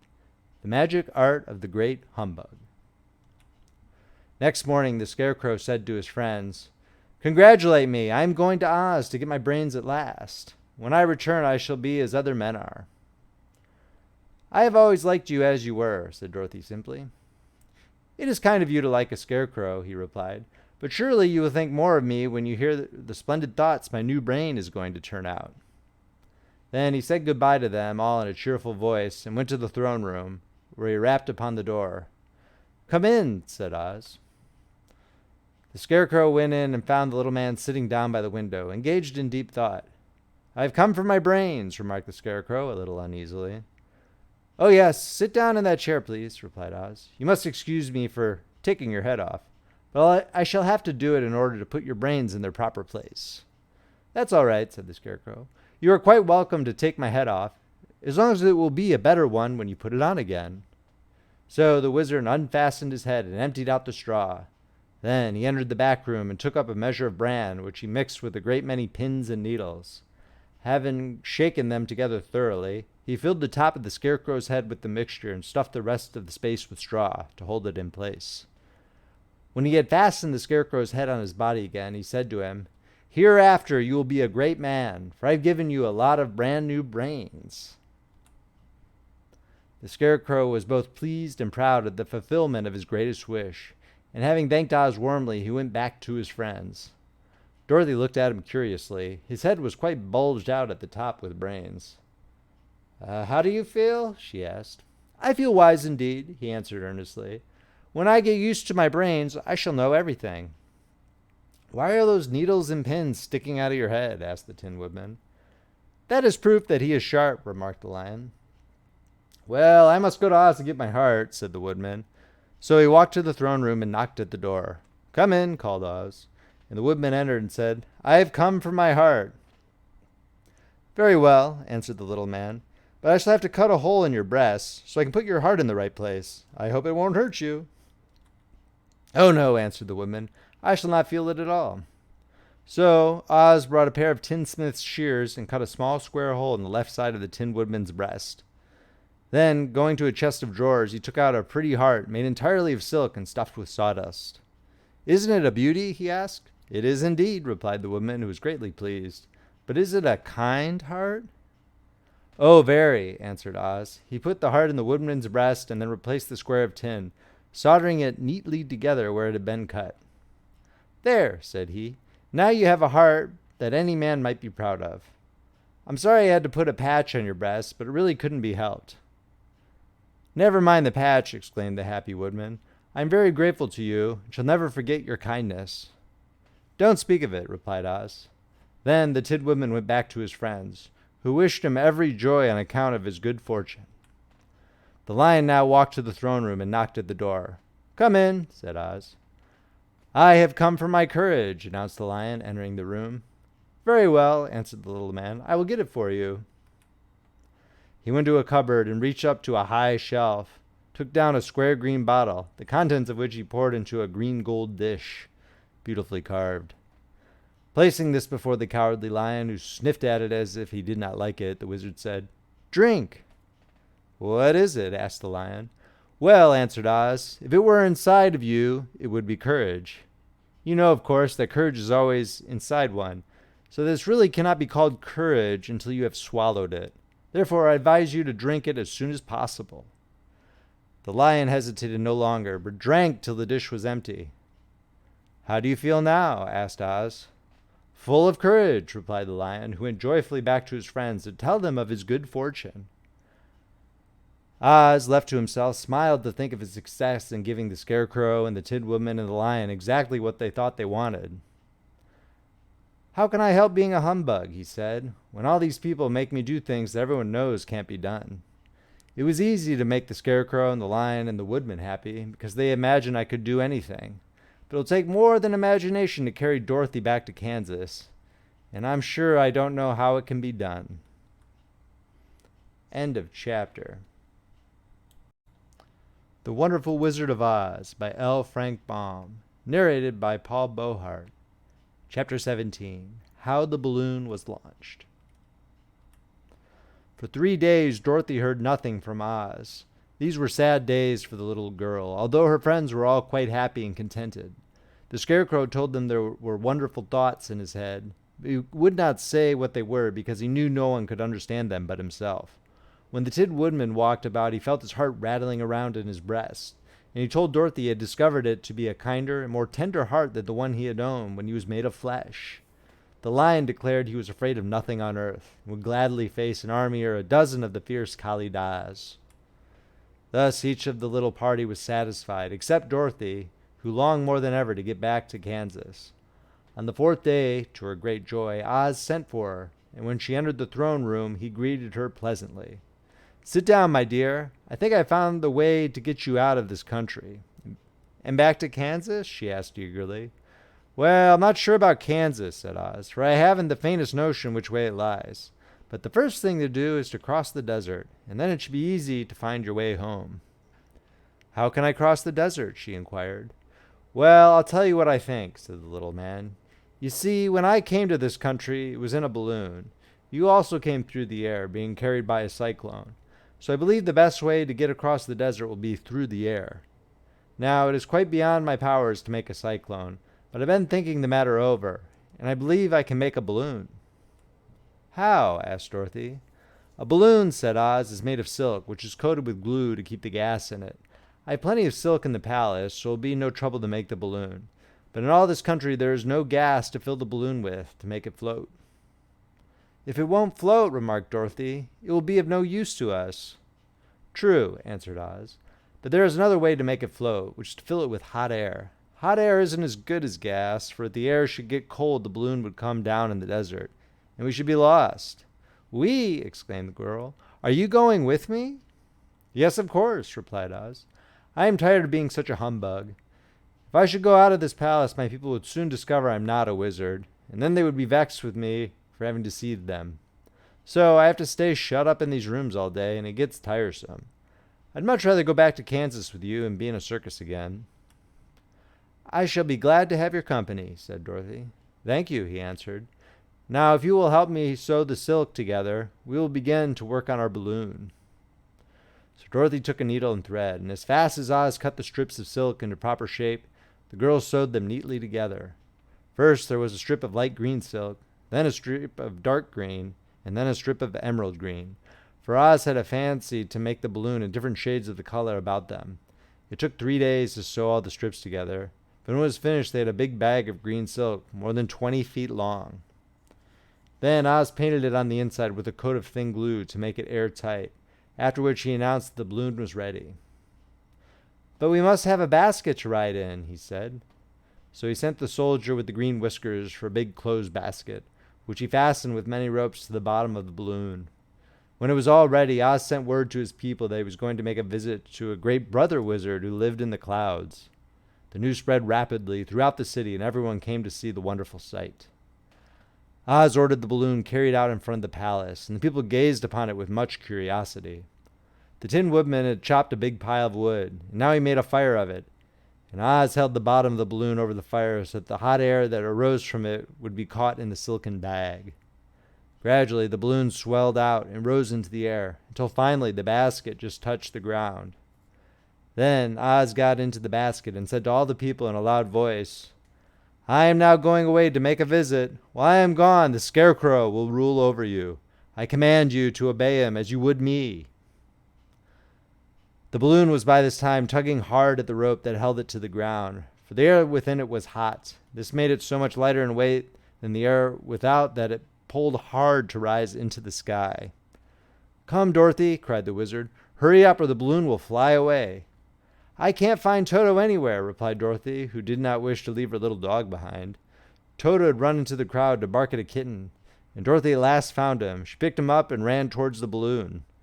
She was within a few steps of it, and Oz was holding out his hands to help her into the basket when, crack, went the ropes. The balloon rose into the air without her. "Come back," she screamed. "I want to go too." "I can't come back, my dear," called Oz from the basket. "Goodbye." "Goodbye," shouted everyone, and all eyes were turned upward to where the wizard was riding in the basket, rising every moment farther and farther into the sky. And And that was the last any of them ever saw of Oz, the wonderful wizard, though he may have reached Omaha safely and be there now for all we know. But the people remembered him lovingly and said to one another, Oz was always our friend. When he was here, he built for us this beautiful Emerald City, and now he is gone, he has left the wise wizard to rule over us. Still, for many days they grieved over the loss of the wonderful wizard and would not be comforted. End of chapter. The Wonderful Wizard of Oz by L. Frank Baum, narrated by Paul Beauheart. Chapter 18, Away to the South. Dorothy wept bitterly at the passing of her hope to get home to Kansas again, but when she thought it all over, she was glad she had not gone up in a balloon. She also felt sorry at losing Oz, and so did her companions. The Tin Woodman came to her and said, Truly I should be ungrateful if I failed to mourn for the man who gave me my lovely heart. I should like to cry a little because Oz is gone. If you will kindly wipe away my tears so that I shall not rust. With pleasure, she answered, and brought a towel at once. Then the Tin Woodman wept for several minutes. She washed the tears carefully and wiped them away with the towel. When he had finished, he thanked her kindly and oiled himself thoroughly with his jeweled oil can to guard against mishap. The Scarecrow was now the ruler of the Emerald City, and although he was not a wizard, the people were proud of him. For, they said, there's not another city in all the world that is ruled by a stuffed man. And so far as they knew, they were quite right. The morning after the balloon had gone up with Oz, the four travelers met in the throne room and talked matters over. The Scarecrow sat in the big throne, and the others stood respectfully before him. We are not so unlucky, said the new ruler, for this palace and the Emerald City belong to us, and we can do just as we please. When I remember that a short time ago I was up on a pole in a farmer's cornfield, and that now I am the ruler of this beautiful city, I am quite satisfied with my lot. I also, said the Tin Woodman, am well pleased with my new heart, and really that was the only thing I wished in all the world. For my part, I am content in knowing I am as brave as any beast that ever lived, if not braver, said the Lion modestly. If Dorothy would only be contented to live in the Emerald City, continued the Scarecrow, we might all be happy together. But I don't want to live here, cried Dorothy. I want to go to Kansas and live with Aunt Em and Uncle Henry. Well then, what can be done? Inquired the woman. The Scarecrow decided to think. He thought so hard that the pins and needles began to stick out of his brains. Finally, he said, Why not call the winged monkeys and ask them to carry you over the desert? I never thought of that, said Dorothy joyfully. It's just the thing. I'll go at once for the golden cap. When she brought it into the throne room, she spoke the magic words, and soon the band of winged monkeys flew in through the open window and stood beside her. This is the second time you have called us, said the Monkey King, bowing before the little girl. What do you wish? I want you to fly with me to Kansas, said Dorothy, but the Monkey King shook his head. That cannot be done, he said. We belong to this country alone and cannot leave it. There's never been a winged monkey in Kansas yet, and I suppose there never will be, for they don't belong there. We should be glad to serve you in any way in our power, but we cannot cross the desert. Goodbye. And with another bow, the Monkey King spread his wings and flew away through the window, followed by all his band. Dorothy was ready to cry with disappointment. I have wasted the charm of the golden cap to no purpose, she said, for the winged monkeys cannot help me. It is certainly too bad, said the tender-hearted woodman. The Scarecrow was thinking again, and his head bulged out so horribly that Dorothy feared it would burst. Let us call in the soldier with the green whiskers, he said, and ask his advice. So the soldier was summoned and entered the throne room timidly, for while Oz was alive, he never was allowed to come farther than the door.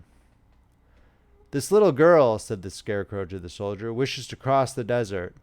How can she do so? I cannot tell, answered the soldier, for nobody has ever crossed the desert, unless it is Oz himself. Is there no one who can help me? Asked Dorothy earnestly. Glinda might, he suggested. Who is Glinda? Inquired the Scarecrow. The Witch of the South. She is the most powerful of all the witches and rules over the Quadlings. Besides, her castle stands on the edge of the desert, and she may know a way to cross it. Glinda is a good witch, isn't she? Asked the child. The Quadlings think she is good, said the soldier, and she is kind to everyone. I have heard that Glinda is a beautiful woman, who knows how to keep young in spite of the many years she has lived. How can I get to her castle? Asked Dorothy. The road is straight to the south, he answered, but is said to be full of dangers to travelers. There are wild beasts in the woods, and a race of queer men who do not like strangers to cross their country. For this reason, none of the Quadlings ever come to the Emerald City. The soldier then left them, and the Scarecrow said, "It seems, in spite of dangers, the best thing Dorothy can do is to travel to the land of the south and ask Glinda to help her. For of course, if Dorothy stays here, she will never get back to Kansas." "You must have been thinking again," remarked the Tin Woodman. "I have," said the Scarecrow. "I shall go with Dorothy," declared the Lion, "for I am tired of your city and long for the woods and the country again. I am really a wild beast, you know. Besides, Dorothy will need someone to protect her." "That is true," agreed the woman. "My axe may be of service to her, so I also will go with her to the land of the south." "When shall we start?" asked the Scarecrow. "Are you going?" they asked in surprise. "Certainly. If it wasn't for Dorothy, I should never have had brains. She lifted me from the pole in the cornfield and brought me to the Emerald City, so my good luck is all due to her, and I shall never leave her until she starts back to Kansas for good and all." "Thank you," said Dorothy gratefully. "You're all very kind to me, but I should like to start as soon as possible." "We shall go tomorrow morning," returned the Scarecrow. "So now let us all get ready, for it will be a long journey." End of chapter. If you are enjoying this reading from Friendly Frog Press, please make sure to subscribe and hit that like button. If you'd like to purchase a copy of this book, it is available on Amazon in ebook and paperback, and it is available on Audible as an audiobook. The links are in the description below, or you can check out friendlyfrogpress.com for purchasing options. The Wonderful Wizard of Oz by L. Frank Baum. Narrated by Paul Beauheart. Chapter 19. Attacked by the Fighting Trees. The next morning, Dorothy kissed the pretty girl goodbye, and they all shook hands with the soldier with the green whiskers, who had walked with them as far as the gate. When the guardian of the gate saw them again, he wondered greatly that they could leave the beautiful city to get into new trouble. But he at once unlocked their spectacles, which he put back into the green box, and gave them many good wishes to carry with them. "You are now our ruler," he said to the Scarecrow, "so you must come back to us as soon as possible." "I certainly shall if I am able," the Scarecrow replied, "but I must help Dorothy to get home first." As Dorothy bade the good-natured guardian a last farewell, she said, "I have been very kindly treated in your lovely city, and everyone has been good to me. I cannot tell you how grateful I am." "Don't try, my dear," he answered. "We should like to keep you with us, but if it is your wish to return to Kansas, I hope you will find a way." He then opened the gate of the outer wall, and they walked forth and started upon their journey. The sun shone brightly as our friends turned their faces toward the land of the south. They were all in the best of spirits, and laughed and chatted together. Dorothy was once more filled with the hope of getting home, and the Scarecrow and the Tin Woodman were glad to be of use to her. As for the Lion, he sniffed the fresh air with delight, and whisked his tail from side to side in pure joy at being in the country again, while Toto ran around them and chased the moths and butterflies, barking merrily all the time. "City life does not agree with me at all," remarked the Lion, as they walked along at a brisk pace. "I have lost much flesh since I lived there, and now I am anxious for a chance to show the other beasts how courageous I have grown." They now turned and looked a last look at the Emerald City. All they could see was a mass of towers and steeples behind the green walls, and high up above everything the spires and dome of the Palace of Oz. "Oz was not such a bad wizard after all," said the Tin Woodman, as he felt his heart rattling around in his breast. "He knew how to give me brains, and very good brains too," said the Scarecrow. "If Oz had taken a dose of the same courage he gave me," added the Lion, "he would have been a brave man." Dorothy said nothing. Oz had not kept the promise he made her, but he had done his best, so she forgave him. As he said, he was a good man, even if he was a bad wizard. The first day's journey was through the green fields and bright flowers that stretched about the Emerald City on every side. They slept that night on the grass, with nothing but the stars over them. They rested very well indeed. In the morning they traveled on until they came to a thick wood. There was no way of going around it, for it seemed to extend to the right and left as far as they could see. And besides, they did not dare change the direction of their journey for fear of getting lost. So they looked for the place where it would be easiest to get into the forest. The Scarecrow, who was in the lead, Finally discovered a big tree with such wide-spreading branches there was room for the party to pass underneath. So he walked forward to the tree, but just as he came under the first branches, they bent down and twined around him. And the next minute he was raised from the ground and flung headlong among his fellow travelers. This did not hurt the Scarecrow, but it surprised him, and he looked rather dizzy when Dorothy picked him up. "Here is another space between the trees," called the Lion. "Let me try it first," said the Scarecrow, "for it doesn't hurt me to get thrown about." He walked up to another tree as he spoke, but its branches immediately seized him and tossed him back again. "This is strange," exclaimed Dorothy. "What shall we do?" "The trees seem to have made up their minds to fight us. Stop our journey," remarked the Lion. "I believe I will try it myself," said the Woodman, and shouldering his axe, he marched up to the first tree that had handled the Scarecrow so roughly.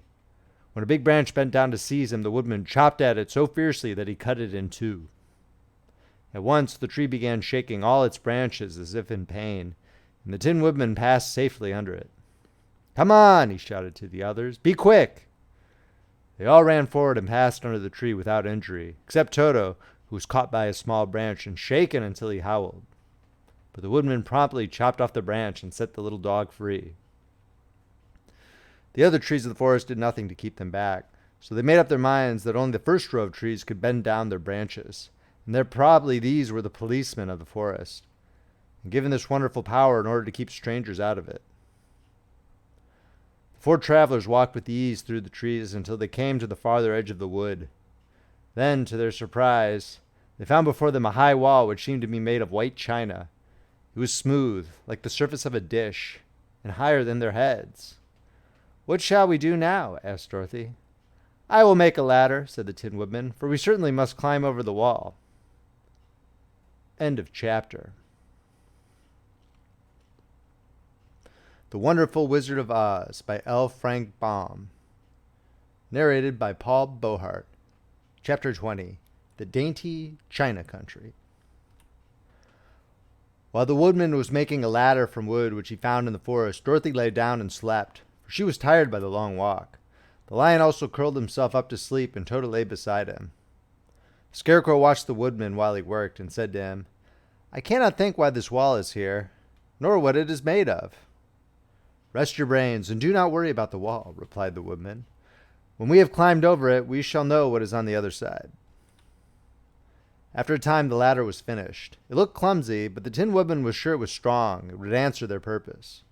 Scarecrow waked Dorothy and the Lion and Toto and told them that the ladder was ready. The Scarecrow climbed up the ladder first, but he was so awkward that Dorothy had to follow close behind and keep him from falling off. When he got his head over the top of the wall, the Scarecrow said, "Oh, my." "Go on," exclaimed Dorothy. So the Scarecrow climbed farther up and sat down on the top of the wall, and Dorothy put her head over and cried, "Oh, my," just as the Scarecrow had done. Then Toto came up and immediately began to bark, but Dorothy made him be still. The Lion climbed the ladder next, and the Tin Woodman came last, but both of them cried, "Oh, my," as soon as they looked over the wall. When they were all sitting in a row on the top of the wall, they looked down and saw a strange sight. Before them was a great stretch of country, having a floor as smooth and shining and white as the bottom of a big platter. Scattered around were many houses made entirely of china and painted in the brightest colors. These houses were quite small, the biggest of them reaching only as high as Dorothy's waist. There were also pretty little barns with china fences around them. Many cows and sheep and horses and pigs and chickens, all made of china, were standing about in groups. But the strangest of all were the people who lived in this queer country. There were milkmaids and shepherdesses with brightly colored bodices and golden spots all over their gowns, and princesses with most gorgeous frocks of silver and gold and purple, and shepherds dressed in knee breeches with pink and yellow and blue stripes down them, and golden buckles on their shoes, and princes with jeweled crowns upon their heads, wearing ermine robes and satin doublets, and funny clowns in ruffled gowns, with round spots upon their cheeks and tall, pointed caps. Strangest of all, these people were all made of china, even to their clothes, and were so small that the tallest of them was no higher than Dorothy's knee. No one did so much as look at the travelers at first, except one little purple china dog with an extra large head, which She came to the wall and barked at them in a tiny voice, afterwards running away again. "How shall we get down?" asked Dorothy. They found the ladder so heavy they could not pull it up. So the Scarecrow fell off the wall, and the others jumped down upon him so that the hard floor would not hurt their feet. Of course, they took pains not to light it on his head and get the pins in their feet. When all were safely down, they picked up the Scarecrow, whose body was quite flattened out, and patted his straw into shape again. "We must cross this strange place in order to get to the other side," said Dorothy, "for it would be unwise for us to go any other way except due south." They began walking through the country of the China people, and the first thing they came to was a China milkmaid milking a China cow. As they drew near, the cow suddenly gave a kick and kicked over the stool, the pail, and even the milkmaid herself, and all fell on the China ground with a great clatter. Dorothy was shocked to see that the cow had broken her leg off, and that the pail was lying in several small pieces, while the poor milkmaid had a nick in her left elbow. "There!" cried the milkmaid angrily. "See what you have done! My cow has broken her leg, and I must take her to the mender's shop and have it glued on again. What do you mean by coming here and frightening my cow?" "I'm very sorry," returned Dorothy. "Please forgive us." But the pretty milkmaid was much too vexed to make any answer. She picked up the leg sulkily and led her cow away, the poor animal limping on 3 legs. As she left them, the milkmaid cast many reproachful glances over her shoulder at the clumsy strangers, holding her nicked elbow close to her side. Dorothy was quite grieved at this mishap. "We must be very careful here," said the kind-hearted woodman, "or we may hurt these pretty little people so they will never get over it." A little farther on, Dorothy met a most beautifully dressed young princess, who stopped short as she saw the strangers and started to run away.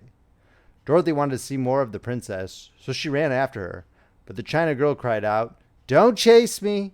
Don't chase me!" She had such a frightened little voice that Dorothy stopped and said, "Why not?" "Because," answered the princess, also stopping a safe distance away, "if I run I may fall down and break myself." "But could you not be mended?" asked the girl. "Oh, yes, but one is never so pretty after being mended, you know," replied the princess. "I suppose not," said Dorothy. "Now there is Mr. Joker, one of our clowns," continued the China lady, "who is always trying to stand upon his head. He has broken himself so often that he's mended in 100 places and doesn't look at all pretty. Here he comes now, so you can see for yourself." Indeed, a jolly little clown came walking toward them, and Dorothy could see that in spite of his pretty clothes of red and yellow and green, he was completely covered with cracks, running every which way, showing plainly they'd been mended in many places. The clown put his hands in his pockets, and after puffing out his cheeks and nodding his head at them saucily, he said, "My lady fair, why do you stare at poor old Mr. Joker? You're quite as stiff and prim as if you'd eaten up a poker." "Be quiet, sir," said the princess. "Can't you see these are strangers and should be treated with respect?" "Well, that's respect, I expect," declared the clown, and immediately stood upon his head. "Don't mind Mr. Joker," said the princess to Dorothy. "He is considerably cracked in his head, and that makes him foolish." "Oh, I don't mind him a bit," said Dorothy. "But you are so beautiful," she continued, "that I'm sure I could love you dearly. Won't you let me carry you back to Kansas and stand you on Aunt Em's mantle? I could carry you in my basket." "That would make me very unhappy," answered the China princess. "You see, here in our country we live contentedly and can talk and move around as we please. But whenever any of us are taken away, our joints are at once stiffen and we can only stand straight and look pretty. Of course, that is all that is expected of us when we are on mantels and cabinets and drawing-room tables. But our lives are much pleasanter here in our own country." "I would not make you unhappy for all the world," exclaimed Dorothy. "So I'll just say goodbye." "Goodbye," replied the princess. They walked carefully through the China country. The little animals and all the people scampered out of their way, fearing the strangers would break them, and after an hour or so the travelers reached the other side of the country and came to another China wall. It was not so high as the first, however, and by standing upon the lion's back they all managed to scramble to the top. Then the lion gathered his legs under him and jumped on the wall. But just as he jumped, he upset a china church with his tail and smashed it all to pieces. "That was too bad," said Dorothy, "but really I think we were lucky in not doing these little people more harm than breaking a cow's leg in a church. They are all so brittle." "They are indeed," said the Scarecrow, "and I am thankful I am made of straw and cannot be easily damaged. There are worse things in the world than being a scarecrow." End of chapter. The Wonderful Wizard of Oz by L. Frank Baum. Narrated by Paul Beauheart. Chapter 21. The Lion Becomes the King of Beasts. After climbing down from the China Wall, the travelers found themselves in a disagreeable country, full of bogs and marshes and covered with tall, rank grass. It was difficult to walk without falling into muddy holes, for the grass was so thick that it hid them from sight. However, by carefully picking their way, they got safely along until they reached solid ground. But here the country seemed wilder than ever, and after a long and tiresome walk through the underbrush, they entered another forest, where the trees were bigger and older than they had ever seen. "This forest is perfectly delightful," declared the lion, looking around him with joy. "Never have I seen a more beautiful place." "It seems gloomy," said the Scarecrow. "Not a bit of it," answered the lion. "I should like to live here all my life. See how soft the dry leaves are under your feet, and how rich the green the moss is that clings to these old trees. Surely no wild beast could wish a pleasanter home." "Perhaps there are wild beasts in the forest now," said Dorothy. "I suppose there are," returned the lion, "but I do not see any of them about." They walked through the forest until it became too dark to go any farther. Dorothy and Toto and the lion lay down to sleep, while the Woodman and the Scarecrow kept watch over them as usual. When morning came, they started again. Before they had gone far, they heard a low rumble, as of the growling of many wild animals. Toto whimpered a little, but none of the others was frightened. And they kept along the well-trodden path until they came to an opening in the wood, in which were gathered hundreds of beasts of every variety. There were tigers and elephants and bears and wolves and foxes and all the others in the natural history. For a moment, Dorothy was afraid. But the lion explained that the animals were holding a meeting, and he judged by their snarling and growling that they were in great trouble. As he spoke, several of the beasts caught sight of him, and at once the great assemblage hushed as if by magic. The biggest of the tigers came up to the lion and bowed, saying, "Welcome, O King of Beasts. You've come in good time to fight our enemy and bring peace to all the animals of the forest once more." "What is your trouble?" asked the lion quietly. "We are all threatened," answered the tiger, "by a fierce enemy which has lately come into this forest. It is a most tremendous monster, like a great spider with a body as big as an elephant and legs as long as a tree trunk. It has 8 of these long legs, and as the monster crawls through the forest, he seizes an animal with a leg and drags it to his mouth, where he eats it as a spider does a fly. Not one of us is safe while the fierce creature is alive, and we had called a meeting to decide how to take care of ourselves when you came among us." The lion thought for a moment. "Are there any other lions in this forest?" he asked. "No, there were some, but the monster has eaten them all. And besides, there were none of them nearly so large and brave as you." "If I put an end to your enemy, will you bow down to me and obey me as king of the forest?" inquired the lion. "We will do that gladly," returned the tiger, and all the other beasts roared with a mighty roar. "We will." "Where's this great spider of yours now?" asked the lion. "Yonder, among the oak trees," said the tiger, pointing with his forefoot. "Take good care of these friends of mine," said the lion, "and I will go at once to fight the monster." He bade his comrades good-bye and marched proudly away to do battle with the enemy. The great spider was lying asleep when the lion found him, and it looked so ugly that its foe turned up his nose in disgust. Its legs were quite as long as the tiger had said, and its body covered with coarse black hair. It had a great mouth, with a row of sharp teeth a foot long. Its head was joined to the pudgy body by a neck as slender as a wasp's waist. This gave the lion a hint of the best way to attack the creature, and as he knew it was easier to fight it asleep than awake, he gave a great spring and landed directly upon the monster's back. Then, with one blow of his heavy paw, all armed with sharp claws, he knocked the spider's head from its body. Jumping down, he watched it until the long legs stopped wiggling, and he knew it was quite dead. The lion went back to the opening where the beasts of the forest were waiting for him and said proudly, "You need fear your enemy no longer." Then the beasts bowed down to the lion as their king, and he promised to come back and rule over them as soon as Dorothy was safely on her way to Kansas. End of chapter. The Wonderful Wizard of Oz by L. Frank Baum. Narrated by Paul Beauheart. Chapter 22. The Country of the Quadlings. The four travelers passed through the rest of the forest in safety, and when they came out from its gloom saw before them a steep hill, covered from top to bottom with great pieces of rock. "That will be a hard climb," said the Scarecrow, "but we must get over the hill, nevertheless." So he led the way and the others followed. They had nearly reached the first rock when they heard a rough voice cry out, "Keep back!" "Who are you?" asked the Scarecrow. Then a head showed itself over the rock, and the same voice said, "This hill belongs to us, and we don't allow anyone to cross it." "But we must cross it," said the Scarecrow. "We're going to the country of the Quadlings." "But you shall not," replied the voice. And there stepped from behind the rock the strangest man the travelers had ever seen. He was quite short and stout and had a big head, which was flat at the top and supported by a thick neck full of wrinkles. But he had no arms at all, and seeing this, the Scarecrow did not fear that so helpless a creature could prevent them from climbing the hill. So he said, "I'm sorry not to do as you wish, but we must pass over your hill whether you like it or not." And he walked boldly forward.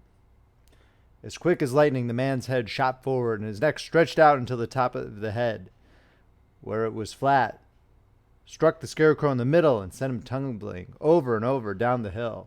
Almost as quickly as it came, the head went back to the body, and the man laughed harshly as he said, "It isn't as easy as you think." A chorus of boisterous laughter came from the other rocks, and Dorothy saw hundreds of the armless hammerheads upon the hillside, one behind every rock. The lion became quite angry at the laughter caused by the Scarecrow's mishap, and giving a loud roar that echoed like thunder, he dashed up the hill. Again a head shot swiftly out, and the great lion went rolling down the hill as if he had been struck by a cannonball. Dorothy ran down and helped the Scarecrow to his feet. The lion came up to her, feeling rather bruised and sore, and said, "It is useless to fight people with shooting heads. No one can withstand them." "What can we do then?" she asked. "Call the winged monkeys," suggested the Tin Woodman. "You have still the right to command them once more." "Very well," she answered, and putting on the golden cap, she uttered the magic words. The monkeys were as prompt as ever, and in a few moments the entire band stood before her. "What are your commands?" inquired the King of the Monkeys, bowing low. "Carry us over the hill to the country of the Quadlings," answered the girl. "It shall be done," said the king, and at once the winged monkeys caught the four travelers and Toto up in their arms and flew away with them. As they passed over the hill, the hammerheads yelled with vexation and shot their heads high in the air, but they could not reach the winged monkeys, which carried Dorothy and her comrades safely over the hill and set them down the beautiful country of the Quadlings. "This is the last time you can summon us," said the leader to Dorothy, "so goodbye and good luck to you." "Goodbye and thank you very much," returned the girl. The monkeys rose into the air and were out of sight in a twinkling. The country of the Quadlings seemed rich and happy. There was field upon field of ripening grain, with well-paved roads running between, and pretty rippling brooks with strong bridges across them. The fences and houses and bridges were all painted bright red, just as they had been painted yellow in the country of the Winkies and blue in the country of the Munchkins. The Quadlings themselves, who were short and fat and looked chubby and good-natured, were dressed all in red, which showed bright against the green grass and the yellowing grain. The monkeys had set them down near a farmhouse, and the four travelers walked up to it and knocked at the door. It was opened by the farmer's wife, and when Dorothy asked for something to eat, the woman gave them all a good dinner, with 3 kinds of cake and 4 kinds of cookies, and a bowl of milk for Toto. "How far is it to the castle of Glinda?" asked the child. "It is not a great way," answered the farmer's wife. "Take the road to the south, and you will soon reach it." Thanking the good woman, they started afresh and walked by the fields and across the pretty bridges until they saw before them a very beautiful castle. Before the gates were 3 young girls, dressed in handsome red uniforms trimmed with gold braid. And as Dorothy approached, one of them said to her, "Why have you come to the south country?" "To see the good witch who rules here," she answered. "Will you take me to her?" "Let me have your name, and I will ask Glinda if she will receive you." They told who they were, and the girl soldier went into the castle. After a few moments she came back to say that Dorothy and the others were to be admitted at once. End of chapter. The Wonderful Wizard of Oz by L. Frank Baum. Narrated by Paul Beauheart. Chapter 23. The Good Witch Grants Dorothy's Wish.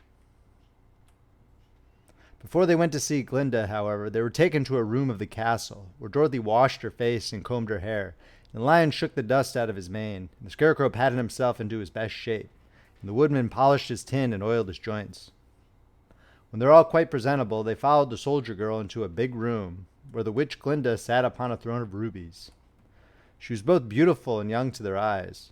Her hair was a rich red in color, and fell in flowing ringlets over her shoulders. Her dress was pure white, but her eyes were blue, and looked kindly upon the little girl. "What can I do for you, my child?" she asked. Dorothy told the witch all her story, how the Cyclone had brought her to the land of Oz, how she had found her companions, and of the wonderful adventures they had met with.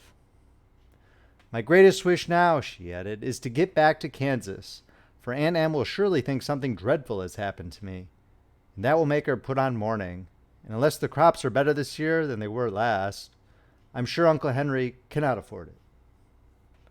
Glinda leaned forward and kissed the sweet, upturned face of the loving little girl. "Bless your dear heart," she said. "I am sure I can tell you of a way to get back to Kansas." Then she added, "But if I do, you must give me the golden cap." "Willingly," exclaimed Dorothy. "Indeed, it is no use to me now. When you have it, you can command the winged monkeys 3 times. And I think I shall need their service just those 3 times, answered Glinda, smiling. Dorothy then gave her the golden cap, and the witch said to the Scarecrow, "What will you do when Dorothy has left us?" "I will return to the Emerald City," he replied, "for Oz has made me its ruler, and the people like me. The only thing that worries me is how to cross the Hill of the Hammerheads. By means of the golden cap, I shall command the winged monkeys to carry you to the gates of the Emerald City," said Glinda, "for it would be a shame to deprive the people of so wonderful a ruler." "Am I really wonderful?" asked the Scarecrow. "You are unusual," replied Glinda. Turning to the Tin Woodman, she asked, "What will become of you when Dorothy leaves this country?" He leaned on his axe and thought a moment. Then he said, "The Winkies were very kind to me, and wanted me to rule over them after the Wicked Witch died. I am fond of the Winkies, and if I could get back again to the country of the West, I should like nothing better than to rule over them forever." "My second command to the winged monkeys," said Glinda, "will be that they carry you safely to the land of the Winkies. Your brain may not be so large to look at as those of the Scarecrow, but you are really brighter than he is, when you are well polished, and I am sure you will rule the Winkies wisely and well."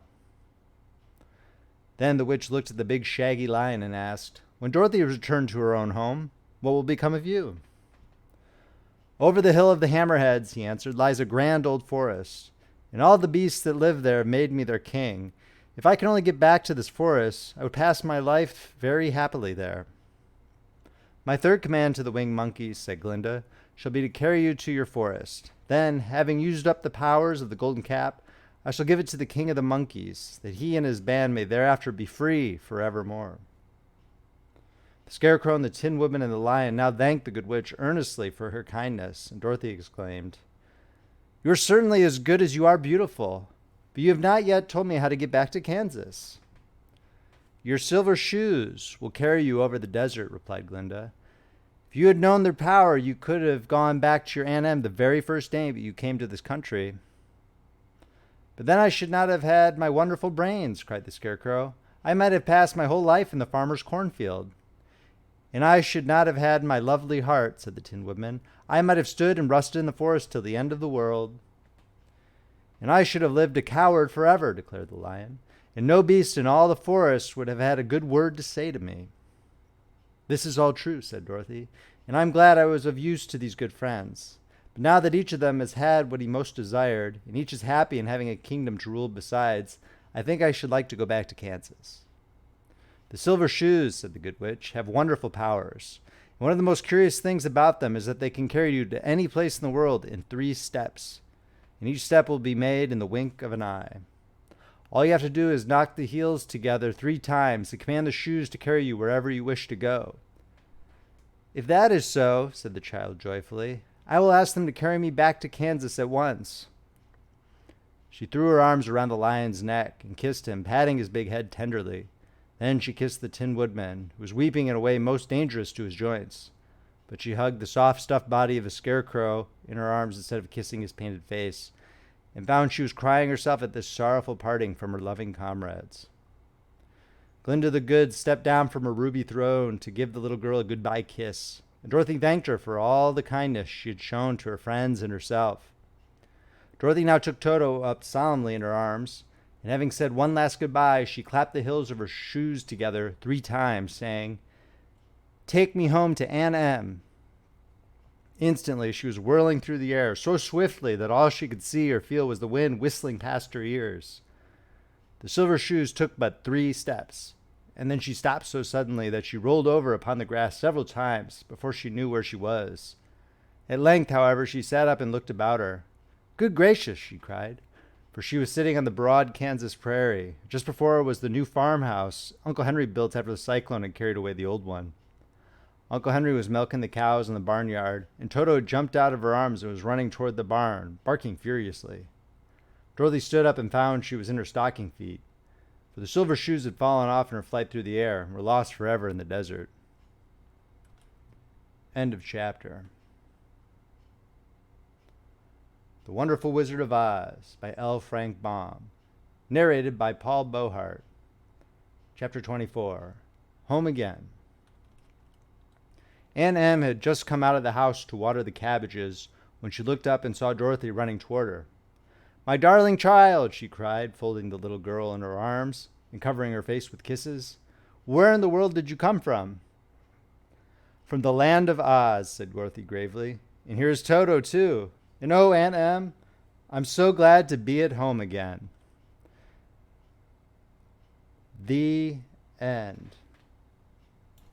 If you enjoyed this reading, please make sure to subscribe, hit that like button, and check out friendlyfrogpress.com, where you can see where our collection of ebooks, paperbacks, and audiobooks are available. Friendly Frog Press, where the classics come alive. This is Paul Beauheart, signing off.